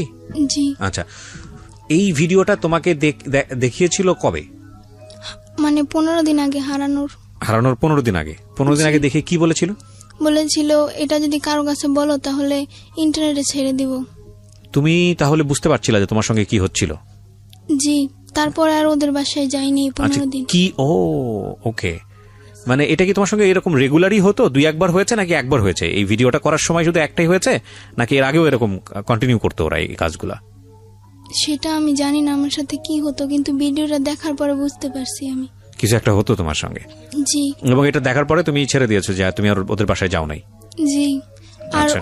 ওই বাসায় আমি হেড স্যারকে 4 দিন দেখছি, আমাদের স্কুলের প্রধান শিক্ষককে। আপনারা কেন কথা বলতেছেন? আপনারা কথা বলতে তাহলে তার বড় দরকার নাই এখানে। আপনি তোর সঙ্গে কথা বলতেছি না, আপনারা কেন? আপনারা কি উত্তেজিত অনেক বেশি? আমাকে একটু ফ্লোর দেন না, আমি কথা বলি প্লিজ। কেউই কোনো কথা বলবেন না, আমার যেটা জানার দরকার সেটা আমি ওর কাছ থেকে বের করে নিব, ঠিক আছে? ওকে, হ্যাঁ বলো, তুমি বলো, তুমি তোমার মতো করে বলো না, যা হয়েছে হয়েছে বলো। হ্যাঁ, কি হয়েছে বলো। হেড স্যারকে আমি 4 দিন দেখছি। 2 দিন দেখছি ওনাদের বাসায় হাসাহাসি করতেছে তাসনিমের আম্মুর সাথে, আর 2 দিন দেখছি গোসল করতে। হেড স্যারকে গোসল করতে দেখেছো ওই বাসাতে? জি। আচ্ছা, তো তুমি যখন এই ধরনের একটা ঘটনা তুমি বাসার মধ্যে, তুমি তো বুঝতে পারছিলে যে কিছু একটা হচ্ছে যেটা হওয়া উচিত না, তাই না? কিছু কি বুঝতে পারতেছিল যে কিছু একটা হচ্ছে? হেড স্যারকে তো এই বাসায় দেখার কথা না, তুমি কি বুঝতে পারতেছিল বিষয়টা? নাকি মনে হচ্ছিল যে ঠিক আছে দেখছি, ঠিক আছে? তোমার মনে হয়নি যে এই বিষয়গুলো গিয়ে বাবা মার সঙ্গে কথা বলি, মাকে জানাই বা আমার বড় বোনকে জানাই, এটা মনে হয় নাই? কি মনে হয়েছে যে জানালে কোনো সমস্যা হতে পারে বা ওদেরকে জানালে বকাঝকা করতে পারে, মার দিতে পারে, এরকম কিছু কি? না। তাহলে জানাওনি কেন? আমি মানে কি আমার অনেক চাপ ছিল। কি ধরনের চাপ বলো তো? তোমার মা যদি তোমাকে বকাঝকা করে এটা বলতে কোনো সমস্যা নাই, পৃথিবীর সব মাই তার বাচ্চাদেরকে শাসন করে, টেনশন করার কোনো কারণ নাই, ঠিক আছে? তুমি আমাকে দিল খুলে বলো, হ্যাঁ মন খুলে বলো, কি হয়েছে তোমার সঙ্গে, কিসের চাপ ছিল? আমি সকালে 9টার দিকে স্কুলে যেতাম, স্কুলে ক্লাস করে 2টা বাজে ছুটি দিত। জি। ছুটি দেওয়ার পর বাসে যেতাম খাবার খেয়ে, তারপরে 3টা বাজে আসতাম, 4টা বাজে ছুটি দিত কোচিং এ। আচ্ছা, তারপর আবার হেড স্যার একজন শিক্ষক টিচার খুঁজে দিছে, তার কাছে পড়তাম 7টা থেকে 8টা পর্যন্ত 1 ঘন্টা। আচ্ছা। তারপর আবার বাসায় পড়তাম, কোনো বলার সুযোগ ছিল না। আর এছাড়া আমি আমার মাকে বলছিলাম যে আমার পেটে নিচে প্রচুর ব্যথা করে, আমার আম্মু বলে যে গ্যাস্ট্রিকের ব্যথা, এই কারণে। তার মানে তোমার সঙ্গে যখন এই ঘটনাগুলো ঘটতেছিল, যখন তুমি বুঝো না বিষয়টা, তখন তুমি বাসায় বলেছো যে তোমার এটা ব্যথা করে, কিন্তু তোমার মা এই জিনিসটাকে বেশি আমলে নেয়নি, তাই কি? জি। আচ্ছা, তারপর কি হলো? ঠিক আছে, গ্যাস্ট্রিকের ব্যথা, কোনো ট্যাবলেট দিয়েছিল? হ্যাঁ, গ্যাস্ট্রিকের ট্যাবলেট দিয়েছিল, বলেছিল এটা খেলে হয়তো তোমার ব্যথা সেরে যাবে। আচ্ছা। তারপরেও ব্যথা সারেনি, প্রচুর ব্যথা করতো। তুমি কি কখনো এরকম কোনো কিছু দেখেছো? মানে আমি তোমাকে এই জিনিসটা জিজ্ঞেস করছি যেটা আমার জায়গা থেকে 100% ক্লিয়ার হওয়ার জন্য, কারণ আমি জানি এরপরে তোমাকে পুলিশে জেরাতে নেওয়া হয়েছে, সেখানেও অভিজ্ঞতা ভালো না তোমাদের, আমি গল্পটা জানি, যে কারণে আমি একটু আমার জায়গা থেকে একটু বিষয়টা ক্লিয়ার করতে চাই। তুমি কি কখনো এমন কোনো বিষয় দেখেছো তোমার শারীরিকভাবে যেটা তোমার কাছে খুব অস্বাভাবিক মনে হয়েছে, ভয়ঙ্কর মনে হয়েছে? এরকম কোনো বিষয় কি তুমি দেখেছো কখনো? নিজে থেকে অবজার্ভ করেছো কখনো? না। এরকম কোনো কিছু অবজার্ভ করনি। এখানে একটা নোটিস করার মতো বিষয় আছে প্রিয় শ্রোতা, সেটা হলো যে যাকে ওনারা অ্যাকিউজ করছেন, আমি কিন্তু আবারও বলেছি, অনুষ্ঠানের শুরুতেই বলেছি, এটা এখন পর্যন্ত প্রমাণিত না, যাকে ওনারা অ্যাকিউজ করেছেন তিনি একজন ডক্টর ছিলেন, তথাকথিত ডক্টর, যেটাই বলি না কেন, কোনো পত্রিকার রিপোর্ট এসছে উনি একজন ভুয়া ডাক্তার, তো ইনি একজন ফার্মাসিস্ট ছিলেন, যাই থাকুক না কেন। সুতরাং এই ধরনের বিষয়গুলো সম্পর্কে ওনার মোটামুটি একটা ভালো দখল ছিল। তো তোমাকে ভিডিও দেখানোর ভয় দেখাচ্ছে 15 দিন আগে, এই ভয়টা ওরা কেন দেখিয়েছে সেটা আমি জানি না। না, কিন্তু তোমাকে ভয় দেখালে তো কোনো একটা কারণে দেখাতে হবে। আজ তুমি ওদের বাধ্য ছিল না বা কিছু? তোমার বড় বোনের বোধহয় বলতে যাচ্ছে, কিসের কারণে ভয়? মানে ভিডিওটা কেন দেখাইছে, যে ওই তাসনিমকে প্রশ্ন করছে যে তোমাদের বাড়ি খাবার খেলে আমার কেন এমন লাগে, হ্যাঁ, তখন কিন্তু ও বলছে যে তোমাদের বাসা আমি আর যাবো না। আচ্ছা, এই না বলছে যে যাবে না, এজন্য ওকে ফার্মেসিতে ডেকে নিয়ে ভিডিওটা দেখাইছে আর বলছে যে তুমি আমাদের কথা শুনতে বাধ্য। ও, তার মানে বিষয়টা হচ্ছে এরকম যে ও যদি বাসায় না যায় তাহলে আলটিমেটলি এই ভিডিওটা পাবলিশ করে দেবে বা এরকম কিছু একটা করেছে। আর যদি তোমার পরিবারের কারো কাছে বলো তাহলে তোমাকে টুকরা টুকরা করে পাচার করবে, এটা ওর কাছ থেকে জেনেছি আমরা, ওকে পাওয়ার পরে। আচ্ছা, এর আগে কিন্তু আমাদের বলে নাই। তার মানে এই জিনিসটা খুব প্ল্যান ছিল আপনাদের কথা অনুযায়ী, এবং এটা অনেকদিন ধরে ওর সঙ্গে হয়েছে। তো নোটিশ করেছে আপনাদের বাসাতে যে আমার তলপেটে ব্যথা করছে, যেটা খুব স্বাভাবিকভাবে আমি বলতাম যে তুমি হাত ধো না, আর তুমি পানি খাও না, এজন্য তোমার পেটে ব্যথা কম করে। খাইতো। আর প্রচন্ড পেটে ব্যথা, কান্না করতো। আজকে খেয়াল রাখেন এই সেন্টেন্সগুলা, এই বিষয়গুলা। প্রিয় শ্রোতা, আমি বারবার আপনাদেরকে বলছি যে আমি বহুবার রেডিওতে এই জিনিসগুলো খুব ডেডলি, খুব সাহসের সঙ্গে উপস্থাপন করেছি। আমি জানি না বাংলাদেশে কোনো গণমাধ্যমে এতটা মানে ডেডলি কোনো সোশ্যাল ইস্যু, কোনো ফ্যামিলি ইস্যু কখনো আসে কিনা। আমি সেজন্য সমালোচিত হয়েছি বিভিন্ন জায়গাতে, সোশ্যাল মিডিয়াতে অনেক উল্টাপাল্টা কথাও বলা হয় আমাকে নিয়ে। আমি বাট সেটার জন্য আমার কোনো কনসার্ন নেই। বাট আমি আপনাদেরকে বলি যে শিশু যৌন নির্যাতন বা সেক্সুয়াল অ্যাবিউজ, এটার যে মানে রেট কতটা ভয়াবহ সারা দুনিয়াতে, বাংলাদেশে তো অবশ্যই।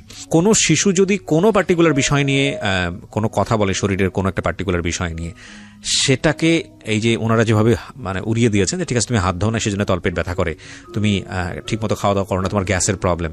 কিন্তু এই সামান্য ঘটনা, যেটাকে সামান্য মনে করেছে, সেটা যে কত অসামান্য এবং কত ভয়ানক রকমের সমস্যা হতে পারে এই সামান্য ব্যথার পেছনে, এটা যদি পরিবার আগে থেকে খেয়াল করতো তাহলে হয়তো এই মেয়েটার জীবনে এরকম দিন হয়তো বা আসতো না।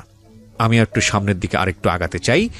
তো তুমি বলো, ওকে দেন, ফার্মেসিতে নিয়ে যাওয়ার পরে তোমার কি মনে আছে যতক্ষণ পর্যন্ত তোমার সেন্স ছিল, কি করা হয়েছে তোমার সঙ্গে একটু বলো তো? ওই রুমাল ধরা পর্যন্ত কি কথাবার্তা হচ্ছিল তোমার সঙ্গে? একটা হলো তোমাকে ভিডিও দেখালো, ভয় দেখায় তোমাকে ফার্মেসিতে নিল। তো ফার্মেসিতে যাওয়ার পরে তোমার সাথে কি কথাবার্তা হচ্ছিল যতটুকু তোমার মনে আছে সেন্স হারানোর আগ পর্যন্ত? ওকে দেন। আমরা 3 বান্ধবী মিলে ফাইজলামি করতেছিলাম। আন্টি কি যেন একটা করতেছিল, রাজিয়া জাহান সুরমা, যে ওদের ফার্মেসিতে কাজ করে মেয়েটা, ওই মেয়েটার সাথে উনি কথা বলতেছিল। 3-4 মিনিট পরে দেখি উনি একটা রুমালের মধ্যে কি যেন দিতেছে। তো আমি জিজ্ঞেস করছি, আন্টি কি করেন? তা বলে কি, চুপ করো, একটুখানি বসো। তারপর আমার নাকের ভিতর ধরার পরে আমার আর কিছু মনে নেই। তোমার এই নাকের ভেতর ধরার পরে যখন তোমার সেন্স ফিরছে, ফার্স্ট মেমোরিটা কি? প্রথম তোমার কি মনে আছে? কি দেখছো তুমি ঘুম থেকে ফেরার পরে? কি মনে আছে? কিছু মনে আছে? হ্যাঁ, কি সেটা? আমি ওখানে আমি যখন নাকি ঘুম থেকে উঠি তখন দেখি সাইমাদের বাসায়। সাইমাটাকে তোমার বান্ধবী? জি। আচ্ছা, হ্যাঁ, সাইমাদের বাসায়। হ্যাঁ, ওখানে ওর বাবাকে দেখছি, ওর আর একটা লোককে দেখছি, আর একটা মেয়েকে দেখছি, হ্যাঁ, আর ওর মাকে দেখছি। হ্যাঁ। তো আমি সাইমাকে জিজ্ঞেস করছি যে আমি এখানে কেন, আমি তো ফার্মেসিতে থাকি। তারপর একজন ডাক্তার আসছে, ডেলিভারি রুগী থেকে ওরে দেখবো, সে নর্মালি দেখবো। দেখার পর আমি বলছি হারাই গেছে, এই কথা বলছি। হারাই গেলের কথা বললে ওই জায়গা করে পরীক্ষা নিরীক্ষা করে যে হারাইয়া গেছে, মানে কোনো সমস্যা হয়েছে কিনা। তখন মহিলা পুলিশ দিচ্ছে একজন, আর পুরুষ পুলিশ 2 জন। এই 2-3 জন আমাদের সাথে এই 11টার থেকে 3টা পর্যন্ত দাঁড়াই ছিল। দাঁড়াই থাকার পরে চেক করছে ওরে। আমার বোনও ছিল লগে, আমার ওই সাংবাদিক, উনিও ছিল একজন পেপারের। ওইরা উনি বলে যে এই বাচ্চার সাথে তো খারাপ কিছু হয়েছে, একের অভিজ্ঞবার। তখন আমি মনোওয়ালের লগে জানেন নিজে পইরা গেছি আমার বাচ্চার সাথে কি হয়েছে। তখন আমার সকাল ওসিজিতে ঢুকাই দিয়েছে রাইতে 3টা বাজে। আমি রাইতে ছিলাম, সকালে বাসায় গেছি। আবার আমার আর থাকতে দিছে না ওইখানে, এখানে মা থাকতে পারে না। জি, আমি বলতে চাই, আর ওকে যখন পাওয়া গেল, ওই কিন্তু এই ভিডিওর কথাগুলো আমাদের কাছে বলে নাই। আচ্ছা, শুধু ওই ফার্মেসির কথাই বলছে। তখনও জানেন না? তখনও আমরা জানি না যে ও, কিন্তু ও জানে। তারপরে ওকে ঢাকা মেডিকেলে 4 দিন রাখা হলো, এবং কি ঢাকা মেডিকেলের পুলিশরা ছাড়পত্র দিয়ে বলল যে আপনারা কি মামলা করছেন? তখন আমার আম্মু বলে যে না, বলে যে আপনারা মামলা করেন, আসামিদেরকে গ্রেফতার করেন। জি, তখন আমরা মামলা করতে গেলাম। আমার মার কেস নেয় না থানায়, নিবে না আমার আম্মুর কেস। পাঠাইছে। কি করেছে আপনাকে থানা থেকে বলেন তো? থানায় আমার মামলা নেয় না। কয় কি মেডিকেলের রিপোর্ট যাব না আসবো, এবার আমরা মামলা করতে পারবো না। তখন ওই সাংবাদিক করে ফোন দিছি, ওরা গেছে বরং মামলা লইব। কি করবো, আইওরে পাঠাইছে মেডিকেল। আইও যায়া মোবাইলে মাইয়ার জবানবন্দি নিয়ে আসছে, তারপর মামলা করছে। মানে আয়ু সহযোগিতা করছে? হ্যাঁ, আয়ো মেডিকেল পাঠাইছে ওসি। আচ্ছা, যাইয়া মেডিকেল থেকে ওনাদের কিছু ফর্মালিটিস আছে, সেটা মেইনটেইন করতে হবে। ওইটা কইতে পারে নাই, ভিডিওর গুলা বলতে পারে নাই, পরে অসুস্থ ছিল। আচ্ছা, বলছে আমি ওই না সানবারে গেছি, তারপরে দেখি সাইমাকে বসে, এইটুকু পর্যন্ত বলতে পারছে। তারপরে আইও আইনা ওসির কাছে দিছে, ওসি গ্লেস লেখছে, আসামি ধরছি, আনছি থানায়। ওই সুমায়ার মারে ধরাই নেই। সুমায়ার মা যে এই লোক জড়িত আমরা জানি না। তো আপনি আসামি কাকে মনে করেন? আসামি ওই ডাক্তারের বেডি, তাসলিমের আম্মু ডাক্তার, তার সহকর্মী, ওই যে ভিডিও রেকর্ডিং করছে যে মায়ের, আর যে আব্দুল রবের বাসায় বই আবার ঘটনা হয়েছে ওর সাথে খারাপ কিছু, আব্দুল রবরে ধরাইছি। আচ্ছা, 3 জন আসামিকে আপনি মামলা ধরে নিয়ে এসে পরে মামলা হয়েছে? না, মামলা করার পরে গাড়ি দিছে, নিয়ে আসছে। মামলার এজাহারটা আমার কাছে আছে, আপনারা নিয়ে এসছেন, আমি একটু ফটোকপি আছে আমার কাছে প্রিয় শ্রোতা, আমি খুব কিছু অল্প অংশ আপনাদেরকে একটু একটু শোনাতে চাই। আমার মনে হয় যেটা পত্রিকার রিপোর্টটা কি কবে হয়েছে, মামলা হওয়ার পরে হয়েছে? মামলা হওয়ার পরে হয়েছে। আচ্ছা, তাহলে আমি একটা কাজ করি, আমি বরং পত্রিকার রিপোর্টটাই আপনাদের একটু পড়ে শোনাই, তাহলে আপনারা বুঝতে পারবেন যে কি ঘটনা ঘটেছে এবং ঘটতে চলেছে। এটা হচ্ছে একটা স্থানীয় পত্রিকা, আমি যদি ভুল না করে থাকি দৈনিক আলোর জগৎ, আমার আইডিয়া নেই পত্রিকা সম্পর্কে। এটা হচ্ছে 15 নভেম্বর 2018 এই পত্রিকায় যেটা এসছে, টাইটেলটা ছিল এরকম যে রাজধানীর শ্যামপুরে ধর্ষণ মামলায় ভুয়া ডাক্তার সহ 3 জন গ্রেপ্তার। রাজধানীর শ্যামপুর থানাধীন ধোলাইপাড় সরকারি প্রাথমিক বিদ্যালয়ের 5ম শ্রেণীর এক ছাত্রীকে ধর্ষণের অভিযোগে 3 জনকে আটক করেছে পুলিশ। বাদী সালমা আক্তার 40, যিনি আজকে আমার সঙ্গে স্টুডিওতে আছেন, তিনি জানিয়েছেন গত 8 নভেম্বর বৃহস্পতিবার আইরিন ব্র্যাকেটে ছদ্মনাম, আপনি আপনার মেয়ের নাম এখানে ব্র্যাকেটে ছদ্মনাম ব্যবহার করেছেন, আমরা নিজেরা নাম উচ্চারণও করিনি আজকে এখানে।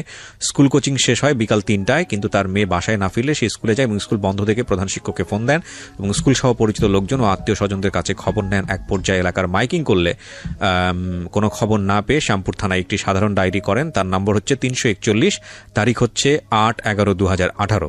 পরদিন শুক্রবার সন্ধ্যা আনুমানিক 7টায় তারা জানতে পারেন তাদের মেয়ে মামলায় অভিযুক্ত আটককৃত আসামি আব্দুর রবের বাসায় আছে। তৎক্ষণাৎ তারা আব্দুর রবের বাসা থেকে অচেতন অবস্থায় তার মেয়ে আইরিনকে উদ্ধার করে তাদের বাসায় নিয়ে আসে। তাদের মেয়েকে পাওয়া গেছে শুনতে পেয়ে স্কুলের প্রধান শিক্ষক, জিডি তদন্ত কর্মকর্তা সাব ইন্সপেক্টর মোহাম্মদ, নামটা এখানে কেন আসেনি, আচ্ছা ঠিক আছে, সাংবাদিকরা উপস্থিত হন, কিন্তু আইরিনের কোনো হুঁশ না থাকায় কি হয়েছিল সেটা জানা যায়নি। এক সময় রাত আনুমানিক 9টায় হুঁশ ফিরলে সে জানায় স্কুল কোচিং শেষে মামলার আটককৃত আসামি খন্দকার জান্নাতুল ফেরদৌসের স্কয়ার হেলথ কেয়ার ফার্মেসিতে গেলে, এই ফার্মাসির নাম কি স্কয়ার হেলথ কেয়ার, আচ্ছা স্কয়ার হেলথ কেয়ার ফার্মাসিতে গেলে তার মুখ অচেতন নাশক ঔষধ মাখায় এবং এরপর তার আর কিছু মনে নেই। পরদিন শুক্রবার কেন সে আব্দুর রবের বাসায় গেল তা সে জানে না। একথা শুনে তার পরিবার রাতে ঢাকা মেডিকেল কলেজ হাসপাতালে ভর্তি করলে মেয়ের শারীরিক অবস্থা খারাপ দেখে ওসিসিতে ভর্তি করা হয়। পরে আইরিনের মা সালমা বেগম রবিবার রাতে শ্যামপুর থানায় একটি মামলা দায়ের করলে গোপন সংবাদের ভিত্তিতে পুলিশ রবিবার রাতে 3 জনকে আটক করে পরদিন সোমবার 5 দিনের রিমান্ড চেয়ে আদালতে সোপর্দ করেন। এরপরের টুকু আমার সংবাদে আর নাই, কিন্তু এখানে আমি অবশ্যই ধন্যবাদ দিব আইন প্রয়োগকারী সংস্থা, বিশেষ করে পুলিশকে। এটা সত্যি আমি যখন এই ধরনের কোনো অ্যাক্টিভিটিস দেখি আমার খুব ভালো লাগে, আমার খুব গর্ব করতে ইচ্ছে করে। I am really proud because police এই সব জায়গাগুলোতে খুব সেন্সিটিভ।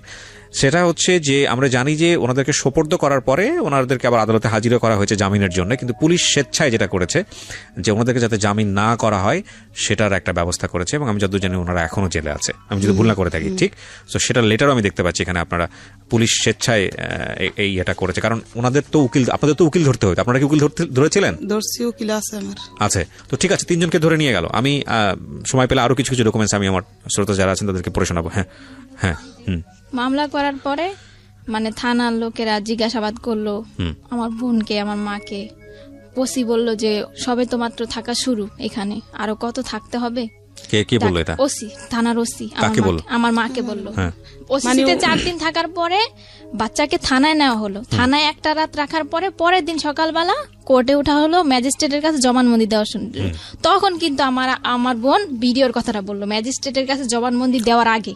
আচ্ছা, আর এর যে 4 দিন যে আমার বোন ঢাকা মেডিকেলে ছিল ওইখানে কিন্তু আমাদের বেশি থাকতে দেওয়া হয় নাই, ওর সাথে কথাও বলতে দেওয়া হয় নাই, আর ও আমাদেরকে বলেও না। আর ঠিক আছে, ওখানে ফর্মালিটিস আছে, তোমার বোন তো বলেছে, তখন কিন্তু বলেছে ভিডিওর কথা। তখন আমরা বলছি যে তোমার বেশি কথা ওর সাথে বলি না, বলছি যে তোমার সাথে যা যা অন্যায় হয়েছে, তোমার সাথে যা হয়েছে খারাপ হয়েছে, তোমার সাথে যা যা হয়েছে তুমি সব বলবা। এমনকি প্রধান শিক্ষক স্কুলে মানে কৌশলে ওকে ডেকে নিয়ে শরীরে বিভিন্ন জায়গায় স্পর্শ করতে। তোমাদের কাছে বলেছে? জি বলেছে। ওর কাছ থেকে শুনে একটু। এইরকম একটা ঘটনা তুমি কি বলেছো এটা তোমার ফ্যামিলিকে বলেছো যে প্রধান শিক্ষকের বিষয়টা, নাকি ওরা তোমাকে সাজিয়ে গুছিয়ে এখানে নিয়ে আসছে এই ধরনের কথা বলার জন্য? না, করতো এরকম প্রধান শিক্ষক করতো তোমাকে? জি। তো করতো, তুমি বাসে এসে কেন বলতে না বলো তো? যেদিন আমি মানে কি বৃহস্পতিবার ছিল যেদিন হারানোর দিন, সেদিন টাচ করেছিল। ওই একদিনই করেছে নাকি বেশ কয়েকদিন করেছে? ওই দিনই শুধু করেছে, ওই হারানোর দিন। মানে ওই ঘটনার পরে তুমি ফার্মেসিতে যাও? ওই ঘটনার পরে আমি বাসায় যাই, বাসায় যে খাবার খেয়ে আবার তারপরে তুমি স্কুলে আসো, এসে কোচিং এর পরে তুমি ফার্মেসিতে যাও, রাইট? কোচিং শেষের পর। জি, আমি আরেকটা কথা বলছি, ওকে জিজ্ঞাসা করেন যে হেড স্যার ওকে কি বলতো তোমাকে? হেড স্যার আমাকে বিভিন্ন খারাপ কথা বলতো। হেড স্যার কোথায় আছে? আমার বাসায়। হেড স্যার এখন কোথায় আছে? স্কুলে। ওনার নামে মামলা হয়নি? ওনার নামে মামলা করতে ম্যাজিস্ট্রেটের কাছে চাইছি বলতে পারে নাই, ছোট আর মানুষ থানায় গুছিয়ে কইছি বলতে করে পারে নাই নাই। থানায় যেদিন ওই ওর নামে মামলা এই দিনে ওনার নামে মামলা হইতো। এত বড় একটা ঘটনা ঘটে গেল, প্রধান শিক্ষকের ব্যাপারে আপনারা তো আগে থেকেই বিষয়গুলো আপনারা কিছুটা হলো টাচ করতে পারছিলেন, যদি আপনাদের কথা সত্য হয়ে থাকে। অনেক তাহলে মেয়েরা কইছে তাহলে বলেছে। আপনি মামলাতে শুধুমাত্র 3 জনের নাম কেন দিলেন? প্রধান শিক্ষকের নাম কেন জড়ালেন না? দিতে চাইছি, থানার কেউ লয়নি, সাক্ষী ওই সাংবাদিকেরা লইব না, প্রধান শিক্ষকের নাম লইব না। তারপরে এখন আবার কি করে শুনবেন, এখন আবার মেডিকেলের সার্টিফিকেট বাইরেছে পর আবার আমাদেরকে ডাইকা নিছে থানায়, হ্যাঁ। ওই আজম হ্যাঁ। ডাইকা নিয়ে আমার বড় বোনের সরকার এখন বলে যে ওই মহিলা যে ভিডিও রেকর্ডিং করছে ওগুলা বাদ, আগের দিন ধরবো না, সেদিন রাইতে রেপ করছে কেটা সেটা নাম বলো তুমি। কথা স্যার সেটা বুঝছেন, তো বলতে পারবে না, কারণ ও বিগত তো সেন্সলেস কইতে ছিল। পারে না, অন বলতেছে আগের ঘটনা বাদ, আগের ঘটনার বাদ। তা আমি কেন আমার মেয়ে যদি আচ্ছা, আমরা আগের ঘটনা ধারাবাহিকভাবে আসি। ও দাবি করছে যে হেড স্যার ওর সঙ্গে খারাপ ব্যবহার করেছে, কিন্তু আপনারা সেখানে নতুন করে নাম ঢুকাতে পারেন নাই। কিন্তু আপনারা কি জানেন, আপনারা যে লয়ারকে ধরছেন সেটা হচ্ছে যে এই মামলার চার্জশিট কি দেওয়া হয়েছে? মামলার না না চার্জশিট দেওয়া হয়নি। কোন লয়ারের নাম্বার আছে আপনার কাছে? আছে। ওকে, লয়ারের সঙ্গে এখন আমরা কথা নতুন বলবো। যে আচ্ছা, এই লয়ার আপনার এই বিষয়টা ডিল করছে। ওকে, আমরা লয়ারের সঙ্গে কথা বলছি। প্রিয় শ্রোতা, আপনারা স্ট্যান্ড বাই থাকুন। আমাদের এই লয়ার বিষয়টি নিয়ে কতটুকু ইনভলভ বা আদৌ তিনি আমাদের সঙ্গে কথা বলতে চান কিনা সেটা আমরা একটু আপনাদের সঙ্গে ইনভলভ করাচ্ছি।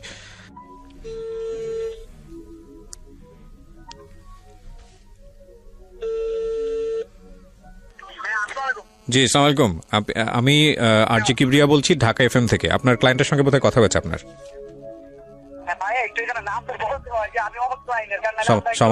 সমস্যা নাই। আমি ওনাদের যে ঘটনাটা ঘটেছে, হ্যাঁ, এই ঘটনার উপরে আমরা রেডিওতে ওনাদের পুরো ঘটনাটাই প্রচার করছি। তো এটা এখানে আমাদের মনে হলো যে আপনি যেহেতু ওনার ঘটনার লয়ার, ওনার মেয়ের সাথে যে ঘটনাটা ঘটেছে, আপনার সঙ্গে একটু কথা বলা দরকার, এই কারণেই আপনাকে ফোন দেয়া। তো আপনি কি কারি লিয়াকত বলছেন? আমি ওনার যদি বলেন, আমার মোটামুটি মামলা স্যারের থেকে আমি শেয়ার লিঙ্ক করি, তো আচ্ছা, সেখানে খুব ঠিক করেন, সেখানে আমি স্যারের নিয়ে দিব আপনাকে। আপনি বলেন। ওকে, আপনার নামটা একটু বলেন প্লিজ। আমার নামটা হচ্ছে রোমান। রোমান। তো রোমান ভাই, আমরা যতটুকু জানি যে এই মামলায় 3 জন গ্রেপ্তার হয়েছে এখন পর্যন্ত। হ্যাঁ, 3 জন গ্রেপ্তার। আচ্ছা, ওনারা যেই এই যে হেড স্যারের বিষয়ে যে কথাগুলো বললো, বা আমি তো নিজেও ভিকটিম, আমার সামনে আছে, আমি ওনার সঙ্গে কথা বললাম, তো সেখানে যেটা বুঝতে পারছি যে ভিকটিম তো হেড স্যারের কথা বলছে। তো এক্ষেত্রে আপনাদের জায়গা থেকে কি কোনো স্টেপ নেওয়ার আছে, যে আর যারা বাইরে আছে তাদেরকে নিয়ে কোনো ধরনের কোনো স্টেপ? আমি বলি, এখানে হচ্ছে যখন একটা মামলা আয়ু হয়, মানে থানায় হয়, এখানে একটা আসামি কোন তদন্ত করার দায়িত্ব হচ্ছে একজন আয়ুর, মানে যে ইনভেস্টিগেশন অফিসার। উনি একটা ঘটনা জানবে বাদী থেকে, হ্যাঁ, বা অভিযোগ থেকে জানবে, জেনে উনি ওনার যে পয়েন্ট গুলো আছে, যে ওই ক্লু আছে, ওই ক্লু অনুযায়ী উনি একটা ঘটনার সাথে কে জড়িত থাকতে পারে। ফর এক্সাম্পল, আমি এক্স কে বললাম যে এক্স এই কাজটা করছে, কিন্তু উনি তদন্ত করে দেখলো ওয়াই হয়েছে, ওয়াই ওটার সাথে জড়িত আছে, তো এটা সম্পূর্ণ দায়িত্ব হচ্ছে ওনার। এখন উনি যদি এক্স কে এক্স সত্যিকারী মানে লায়াবেল, মানে উনি এক্স কে বাঁচিয়ে বলো যে এক্স না, ঠিক আছে, আকাশ কেউ, এই ক্ষেত্রে হচ্ছে আমরা করতে পারবো কি, যখন মামলাটা কোর্টে আসবে, জিএস আসবে, তখন আমরা নারাজি দিব যে না, এটাই হয় নাই, আমরা অধিকতর তদন্ত অন্য কোনো এজেন্সি দ্বারা চাচ্ছি, ঠিক আছে। এখন এই মামলার যে মূল, আমি বলি মামলা সম্পর্কে আমি জানি যতটুকু বলি, মামলার মেন কাহিনী হচ্ছে কি আয়ু বায়েস, আসেন বলতে আয়ু বায়েস। এখন আয়ু অনলি ওই যে আব্দুর রব যে অ্যারেস্ট হয়েছে, হ্যাঁ, ওনার শুধু আলামত জিনে টেস্ট করতেছে, ইয়ের সাথে ওই যে ভিকটিমের কাছে যে আলামত পেয়েছে সেই আলামত থেকে এই শুধু ওনার ইয়েটার জন্য উনি এই কোর্টে পারমিশন চাইছে, ঠিক আছে। তো কোর্ট ওনাকে পারমিশন দিচ্ছে ওই ম্যাচিং করার জন্য, যেটা সাদৃশ্যতা না এই দৃশ্যতা, হ্যাঁ, এটার জন্য আদেশ দিচ্ছে। এখন এই ক্ষেত্রে যদি এক্ষেত্রে এটা হচ্ছে আয়ু যদি চায় যে না, এটা অন্য কারো হাত থাকতে পারে, আয়ু অন্য আরেকজনকে সেটা করতে পারে, তাকে সেই মামলায় জড়িত করতে পারে, তার সম্পর্কে সে জানতে পারে, সেক্ষেত্রে আমাদের বেশি কিছু আমরা আমাদের ওরকম কিছু থাকে না। না, কিন্তু আমি যতটুকু জানি যে প্রাথমিক তদন্তে উনি যেভাবে ইনভেস্টিগেট করছেন, সেখানে যদি আপনাদের সে থাকে, সেটা আপনার নারাজি দিয়ে আবার কোর্টে সেটা পেশ করতে পারেন, তাই তো? হ্যাঁ, আমরা সেটা আবার বলতে পারবো যে না, এটা হয় নাই, এক্ষেত্রে আমরা চাচ্ছি না। এটা আসলে আমরা এখনই এইভাবে বলাটা উচিত হবে না, কারণ যেহেতু চাষিটা এখনো আসেনি, সুতরাং এখনই নারাজির প্রশ্ন। অনেক কিছু বলে, আর একটা আয়ু চাইলেই তার মন গড়া হবে একদম, যেখানে ভিকটিম থেকে ধর্ষণের আলামত পাওয়া গেছে মেডিকেলে, রাইট, এক্ষেত্রে আয়ু চাইলেই একটা মামলার ধারা কমায় দিয়া বা কাইটা দিয়ে করতে পারবে না, মন গড়া রিপোর্ট দিতে পারবে না। উনি ভিকটিম, এই জন্য ওনার ভিতরে একটা আতঙ্ক কাজ করতেছে, হায় বুঝি আমাকে এইভাবে শেষ করে দিবে, আমাকে এইভাবে ঠকাই দিবে, থাকা আতঙ্ক ওনার ভিতরে কাজ করছে। করতেছে। Right right right. আমাদের আমরা যারা মিডিয়া বা আমরা যারা এইখানে এগুলা হেল্প করতেছে তাদের আমাদের বেশি খুব আতঙ্ক হলে চলবে না, আমাদের তাকে সান্ত্বনা দিয়ে রাখতে হবে। রাইট। আরেকটা বিষয় আমি আপনাদের কাছ থেকে একটু জানতে পারি কিনা, সেটা হচ্ছে এই ধরনের মামলাতে ওনার তো নিজের কোনো অ্যাবিলিটি নাই, মানে সেই অর্থে ইকোনমিক কোনো অ্যাবিলিটি নাই, সেক্ষেত্রে আপনারা কিভাবে সহযোগিতা করছেন? মানে ওনার তো সেই অর্থে তেমন একটা ইকোনমিক অ্যাবিলিটি নাই, মানে আমি তো আপনারা কিভাবে সহযোগিতা করছেন আসলে এই জায়গাটা থেকে? কারণ আপনাদের নিজেরা তো এখানে প্রফেশনাল, রাইট? আমাদের সিনিয়ররা এক জায়গায় একটা হিয়ারিং এ গেলে মনে করেন থাকে, হ্যাঁ, সেক্ষেত্রে আমরা ওনাকে ওরকম চাই না, উনি চা দেয় আপনার সাথে চা দেয়, উনি যেটা দিচ্ছেন বা দিতে পারতেছে আমরা সেটাই ওনার থেকে নিচ্ছি, আমরা কোনো কিছু নিচ্ছি না ওনার কাছ থেকে। আমি একটা বিষয় একটু আপনার কাছ থেকে জানতে চাই, সেটা হচ্ছে যেহেতু আপনি লয়ার, এই মামলায় যে ধারাটা আছে, হ্যাঁ, এই মামলায় যে ধারাটা দেয়া হয়েছে সেই ধারার সর্বোচ্চ শাস্তি কি হতে পারে? আমি একটু আমাদের লিসনার যারা আছেন, মৃত্যুদণ্ড, মানে এটা যদি প্রমাণ হয় তাহলে মৃত্যুদণ্ড হয়ে যাবে, তাই তো আসামির? হ্যাঁ এটা মৃত্যুদণ্ড। আপনি প্রমাণ হয়ে আসলে আপনার বিচারকের কাছে যদি আপনি সাক্ষী প্রমাণ দিয়ে সম্পূর্ণ প্রমাণ করতে পারেন,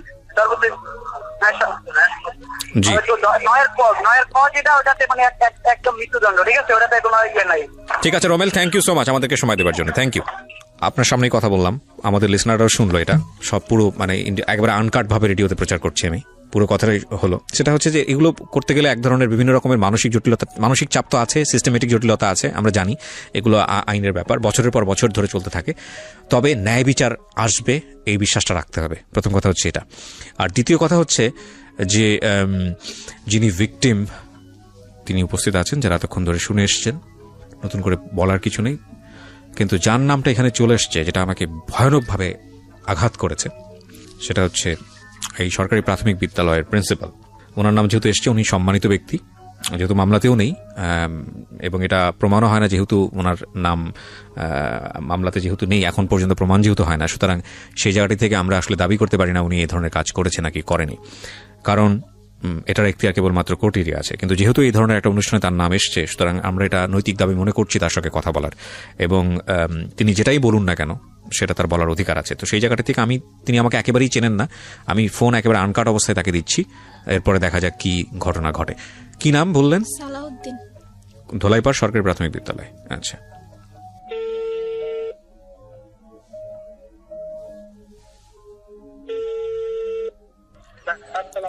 জি আসসালামু আলাইকুম সালাউদ্দিন সাহেব, আমি আরজি কিবরিয়া বলছি ঢাকা এফএম থেকে। আচ্ছা, বিষয়টা যেটা হচ্ছে যে আপনার স্কুলের, হ্যাঁ, ধোলাইপাড় সরকারি প্রাথমিক বিদ্যালয়ের 5ম শ্রেণীর ছাত্রী, আমরা ওর নামটা মেনশন করছি না রেডিওতে, আপনি কেসটা নিশ্চয়ই জানবেন। ওনার মা যে অভিযোগটা করেছে এবং এটার একটা মামলাও হয়েছে, এখানে প্রসঙ্গত বলে রাখি যে মামলার যে এজাহার সেখানে আপনার কোনো নাম নাই। ওরা যে স্টোরিটা এখানে এসে বলেছে এই মুহূর্তে, তো সেই জায়গাটায় আমরা দেখতে পাচ্ছি যে ভিকটিম যে, মানে আপনার ছাত্রী যে, হ্যাঁ, সে এক অর্থে আপনিও জড়িত এরকম একটা কথা বলছে। এখানে আসলে আপনার কি বলার আছে? আমি এখানে ডিউ রেসপেক্ট বলে রাখি যে যেহেতু আপনার নামটা এখানে আসেনি, সুতরাং এখানে আপনার বক্তব্যটাও প্রাসঙ্গিক হয়ে যায়, সেই জন্যই আপনাকে ফোন দেয়া। আর আপনি যেহেতু স্কুলের প্রধান শিক্ষক, সেই রেসপেক্টটা আমাদের কোনো অংশেই কমতি নাই। সো আপনার আসলে কি বলার আছে বিষয়টা নিয়ে, বা আপনি কতটুকু জানেন? দায়িত্বের জায়গা থেকে তো আপনারও কিছু না কিছু করার ছিল, কি হয়েছে আসলে আমাদেরকে যদি বলতেন। আপনাকে ধন্যবাদ জানাই, বলতেছি যে এটা স্কুলের একটা বাইরের ঘটনা ছিল, ঠিক আছে? স্কুলের বাইরের ঘটনা? স্কুলের বাইরের ঘটনা। এবং শ্যামপুর থানায় যখন এটার মামলা হয়েছে, শ্যামপুর থানার থেকে এটা তদন্ত হয়েছে, এরপরে তদন্ত হয়ে এটা আবার আপনার ইয়েতে গেছে শেরগা থানা। আচ্ছা, ভিকটিম সাপোর্টার যেটা আছে। আচ্ছা, ভিকটিম সাপোর্ট সেন্টার থেকে তো আপনাকেও ডাকা হয়েছিল, আমরা যতটুকু জানি। হ্যাঁ, আমি গিয়েছিলাম এবং ওইখান থেকে ওরা আসছিল, তদন্ত আসছিল। আচ্ছা, ওইখান থেকে ওই তাপসিংহা নামে এক পুলিশ অফিসার আসছিল, আমি ছিলাম না ওই দিন, আমি ছুটিতে ছিলাম। উনি আমার সহকারী প্লাস হলো আমার যে স্টুডেন্টরা ছিল ওদের থেকে একটা স্টেটমেন্ট উনি নিয়েছে। আচ্ছা, যেদিন এই ঘটনাটা হয়েছে সেদিন ছিল বৃহস্পতিবার, পরীক্ষা চলে তখন। আমি আমার এক সহকারীকে নিয়ে পরীক্ষার কেন্দ্রে গিয়েছিলাম, ওই সহকারীও স্টেটমেন্ট দিয়েছিল, স্যার আমি একসাথে আপনার 9:30টার দিকে পরীক্ষার হলে থাকি এবং ওইখান থেকে আমরা প্রায় 1টা-1:30টার দিকে ওইখান থেকে। না, কিন্তু একটা বিষয় তো এখানে স্পষ্টভাবে এসছে যে আপনার স্কুলে আসা অবস্থায় হচ্ছে সে মানে হারিয়ে যায়, এবং এ ব্যাপারে যেটা হচ্ছে যে সালমা যিনি অভিযোগ করলেন যে আপনার সঙ্গে বহুবার যোগাযোগ করেছে, আপনার কাছ থেকে সাহায্য চেয়েছে তার বাচ্চাকে খুঁজে পাওয়ার জন্য, সেক্ষেত্রে আপনারা কোনো সহযোগিতা করেননি, এটা আসলে কতটুকু সত্য? সম্পূর্ণ মিথ্যা কথা। আচ্ছা, উনি আমার বাসায় যখন গেছে 3টার পরে, আমি তখন ভাত খেয়ে তখন স্টুডেন্ট পড়াচ্ছি আমার বাসায়, কারণ জিএসসি পরীক্ষার কিন্তু এরপর দিন হলো ইংরেজি পরীক্ষা। বাসায় পড়াচ্ছেন মানে আপনি প্রাইভেট পড়াচ্ছেন তাই তো? আমার হ্যাঁ ওই তো স্টুডেন্ট ছিল আর কি। আচ্ছা, ওরা বাসায় আসে। আচ্ছা একজন। আচ্ছা, এখানে আরেকটা বিষয় এসছে সালাউদ্দিন সাহেব, সেটা হচ্ছে যে আমরা এরকম শুনলাম সালমার কাছ থেকে যে মানে বাচ্চাদেরকে এইরকম বাসায় পড়ানো বা কোচিং পড়াতে এটা বাধ্য করা হয়, এটা আসলে কতটুকু সত্য আপনার স্কুলের ক্ষেত্রে? না, এটার কোনো সত্যতা নাই, এটা মিথ্যা কথা। আর আমাদের ওই যে আছে আপনার যে পঞ্চম আর অষ্টম, আমাদের এখানে অষ্টম পর্যন্ত আছে। জি, অষ্টম পর্যন্ত। পঞ্চমের আমাদের থাকে যে পঞ্চম পিছিয়ে পড়ে ছেলে মেয়েদেরকে আমরা বিশেষ একটা ক্লাসের ব্যবস্থা করে থাকি ছুটির পরে। আচ্ছা, এটা আমাদের অফিস থেকে একটা নির্দেশ থাকে যে ওদেরকে আপনারা যে করেই হোক পিছিয়ে পড়া ছেলে মেয়েদেরকে একটু অগ্রসর করবেন। আচ্ছা আচ্ছা, আমাদের জায়গা থেকে একটা বিষয় আমরা বুঝতে পারছি যে আপনি যেটা বলছেন যে ওনারা যেটা অভিযোগ করছে সেটা সম্পূর্ণরূপে মিথ্যা, আপনার বিরুদ্ধে যে অভিযোগটা এসছে। আচ্ছা, আমরা সেটা প্রচার করছি। পাশাপাশি আমাদের যিনি ভিকটিম, আমরা তো তার নামটা মেনশন করছি না, আপনার ছাত্রী, তার কাছ থেকেও এরকম কথা এসছে যে আপত্তিকর জায়গাগুলোতে আপনার জায়গা থেকে এক ধরনের ইয়ে ছিল। আমি আসলে স্পষ্টভাবে উচ্চারণ করতে চাচ্ছি না এই বিষয়টা রেডিওতে। তো আপনার ছাত্রী ক্লাস 5-এ পড়ে। হ্যাঁ, আমি প্রশ্নটা একটু কমপ্লিট করি যে ওর কি আপনার প্রতি কোনো ব্যক্তিগত ক্ষোভ ছিল যে কারণে আপনার মনে হতে পারে যে আপনার সম্পর্কে মিথ্যা কথা বলছে, যেটা তো হওয়ার কথা না একটা শিক্ষকের বিরুদ্ধে। আসলে ওদের যে বক্তব্য, সেই বক্তব্য অনুযায়ী যেটা বুঝতে পারছি, যেটা লম্বা সময় ধরে হয়েছে, চেতনানাশক ঔষধ প্রয়োগ করে এটা লম্বা সময় ধরে হয়েছে, এটা আসলে স্কুলে থাকা মানে এটার সাথে আপনি জড়িত ছিলেন না? ওইটা কি করছে না হচ্ছে ওগুলা আমি কিছু বলতে পারবো না। ওগুলা এটা কি করছে না করছে সেটা তাদের ব্যাপার। এটা স্কুলের বাইরে কি করছে না হয়েছে এটা পুলিশ ইনভেস্টিগেশন করছে। পুলিশ কি পাইছে না পাইছে সেটা আমিও জানি না।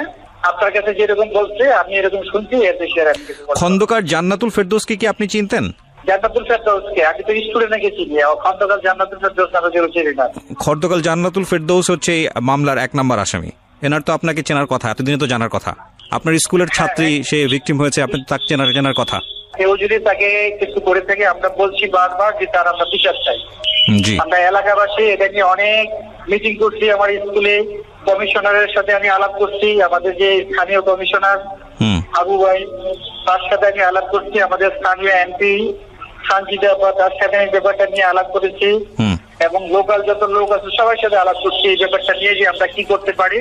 না, অফকোর্স এটা আমরাও সেটাও চাই। কিন্তু আপনার স্কুল থেকে তো ভিকটিম মানে আপনার ছাত্রী সে চলে গেল, স্কুল থেকে বের হয়ে অন্য একটা স্কুলে ভর্তি হয়েছে। আপনারা কি চাইলে তাকে নিরাপত্তা দিয়ে স্কুলে রাখতে পারতেন না? বা এই ব্যাপারে আপনাদের স্টেটমেন্ট আসলে কি ছিল? আপনার ছাত্রী যে ভিকটিম, সে তো আপনার স্কুলে এখন আর পড়ছে না, সেখান থেকে অন্য একটা স্কুলে চলে গেছে, আমরা যতদূর জানি। সে তো পরীক্ষাই দেয় না, সেটা কি আমার থেকে অ্যাডমিট নিয়ে গেল, সে পরীক্ষা দিবে, একবার সে পরীক্ষাই দেয় না। পরীক্ষা তো সে দিতে পারে নাই, দেয় নাই না, পরীক্ষা সে দিতে পারে নাই। আপনি বোধহয় খোঁজ খবর রাখেন না? না, আমি তারে পরে ফোন দিচ্ছি যেদিন তার মা এসে আমার থেকে অ্যাডমিটটা নিয়ে গেল। আমি বললাম যে ওটা পরীক্ষার হলে পারেন, কারণ আমরা কিন্তু পরীক্ষার হলে থাকি না, আমরা থাকি অন্য জায়গায়। পরীক্ষার দিনও আমি ফোন দিচ্ছি তারে, যখন হলের থেকে ফোন দিচ্ছি যে আপনার এই স্টুডেন্ট আসছেন, তখনও তারা আমি ফোন দিচ্ছি। সে আমাকে অকথ্য ভাষায় গালিগালাজ করে দিয়ে যাচ্ছে। এটা আপনাকে গালিগালাজ কেন করেছে? আমি জানি না সে কেন করছে। একটা মানুষকে কারণ ছাড়া অকথ্য ভাষায় গালিগালাজ করলে আপনি কোনো স্টেপ নিলেন না? আমি কি দেবো তার কিছু, আমার দরকার নাই তো। না, কিন্তু আপনি তো স্কুলের প্রধান শিক্ষক, আপনার সঙ্গে এই স্কুলের ইমেজ জড়িত।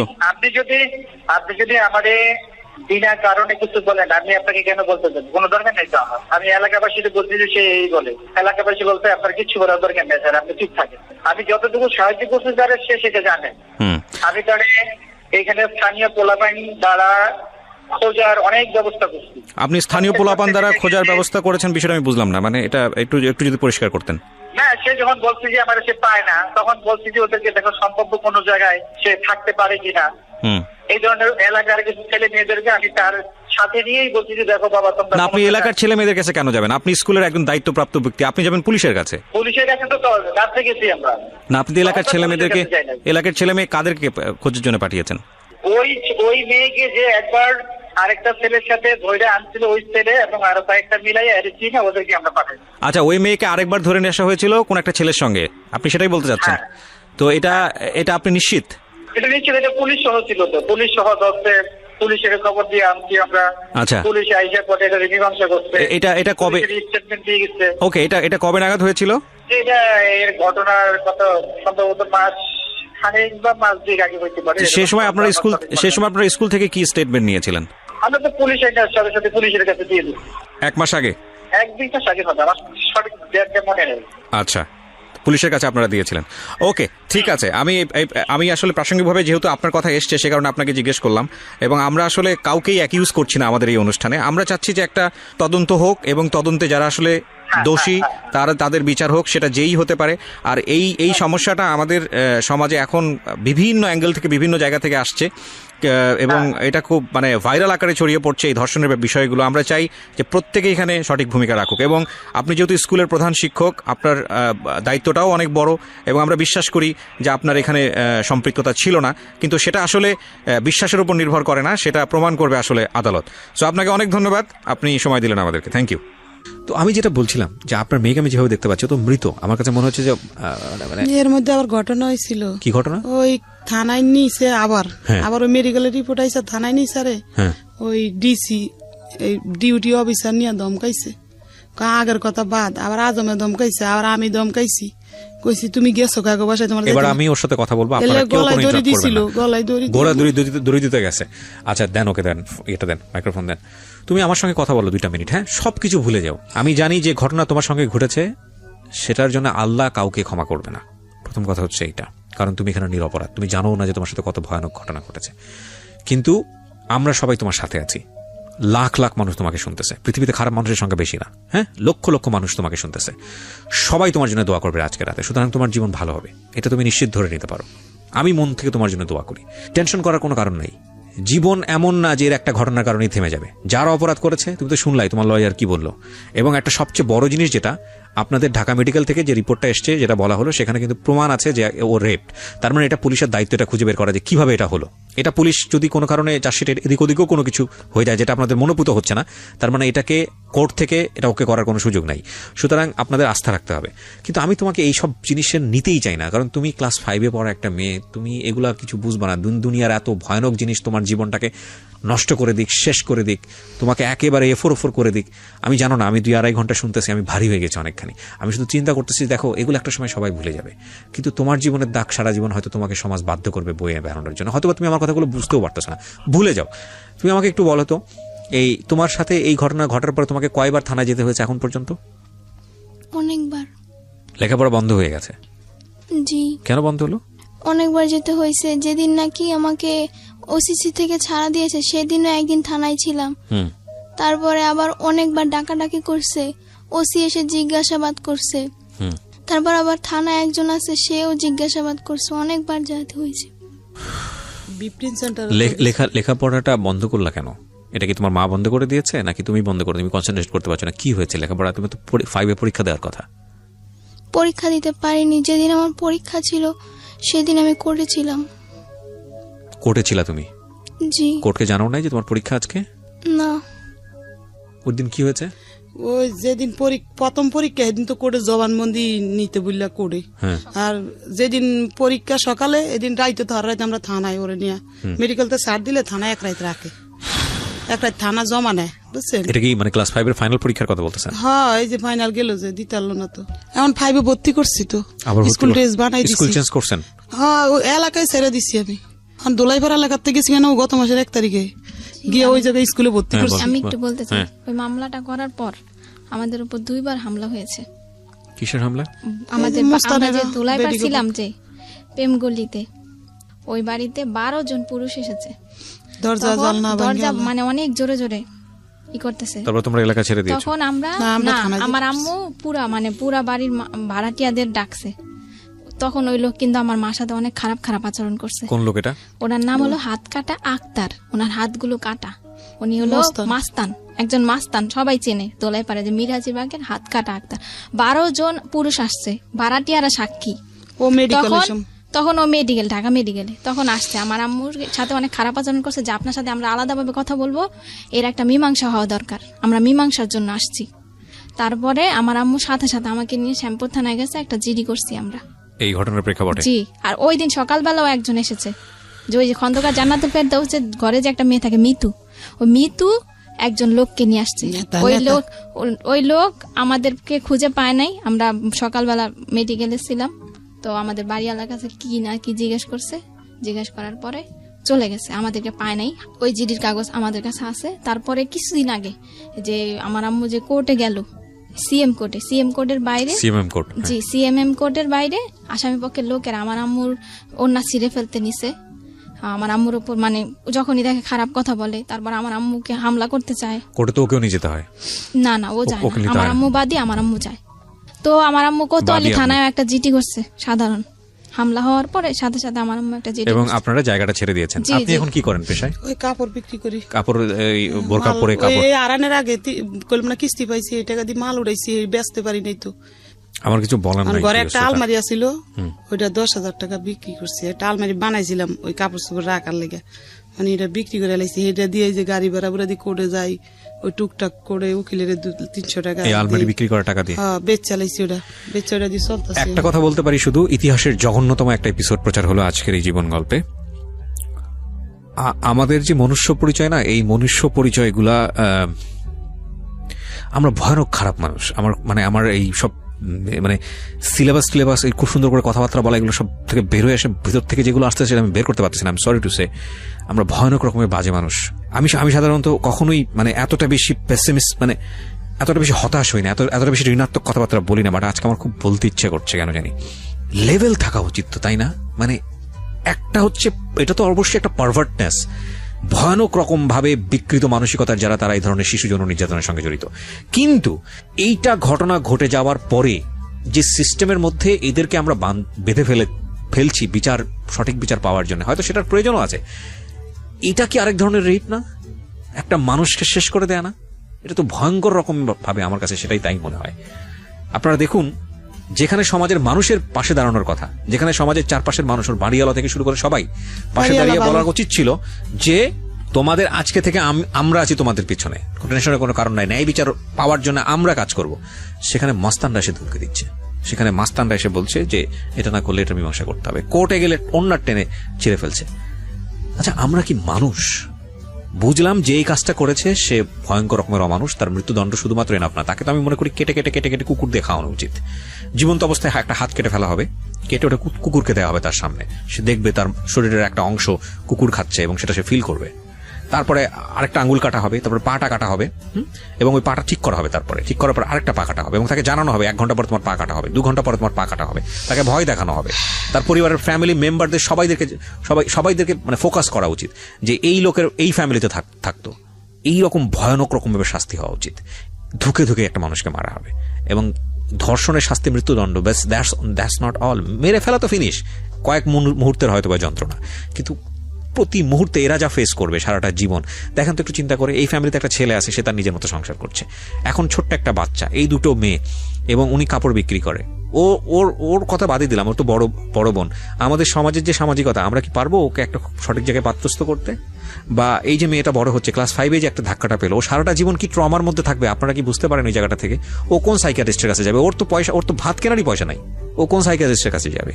আমরা যখন গণমাধ্যমে এই একটা রেপের খবর পড়ি, আমরা যখন জানি যে একটা ছোট বাচ্চা রেপ হয়েছে, একটা ছোট বাচ্চা সেক্সুয়াল অ্যাবিউজ হয়েছে, আমরা উহু আহা করে স্ক্রল করে অন্যদিকে চলে যাই, মানে আমি ফেসবুকের কথা বলছি, শেষ। কিন্তু আমরা কি জানি একটা রেপের পর একটা ফ্যামিলিকে সারাটা জীবন রেপ সিস্টেমের মধ্যে চলতে হয়?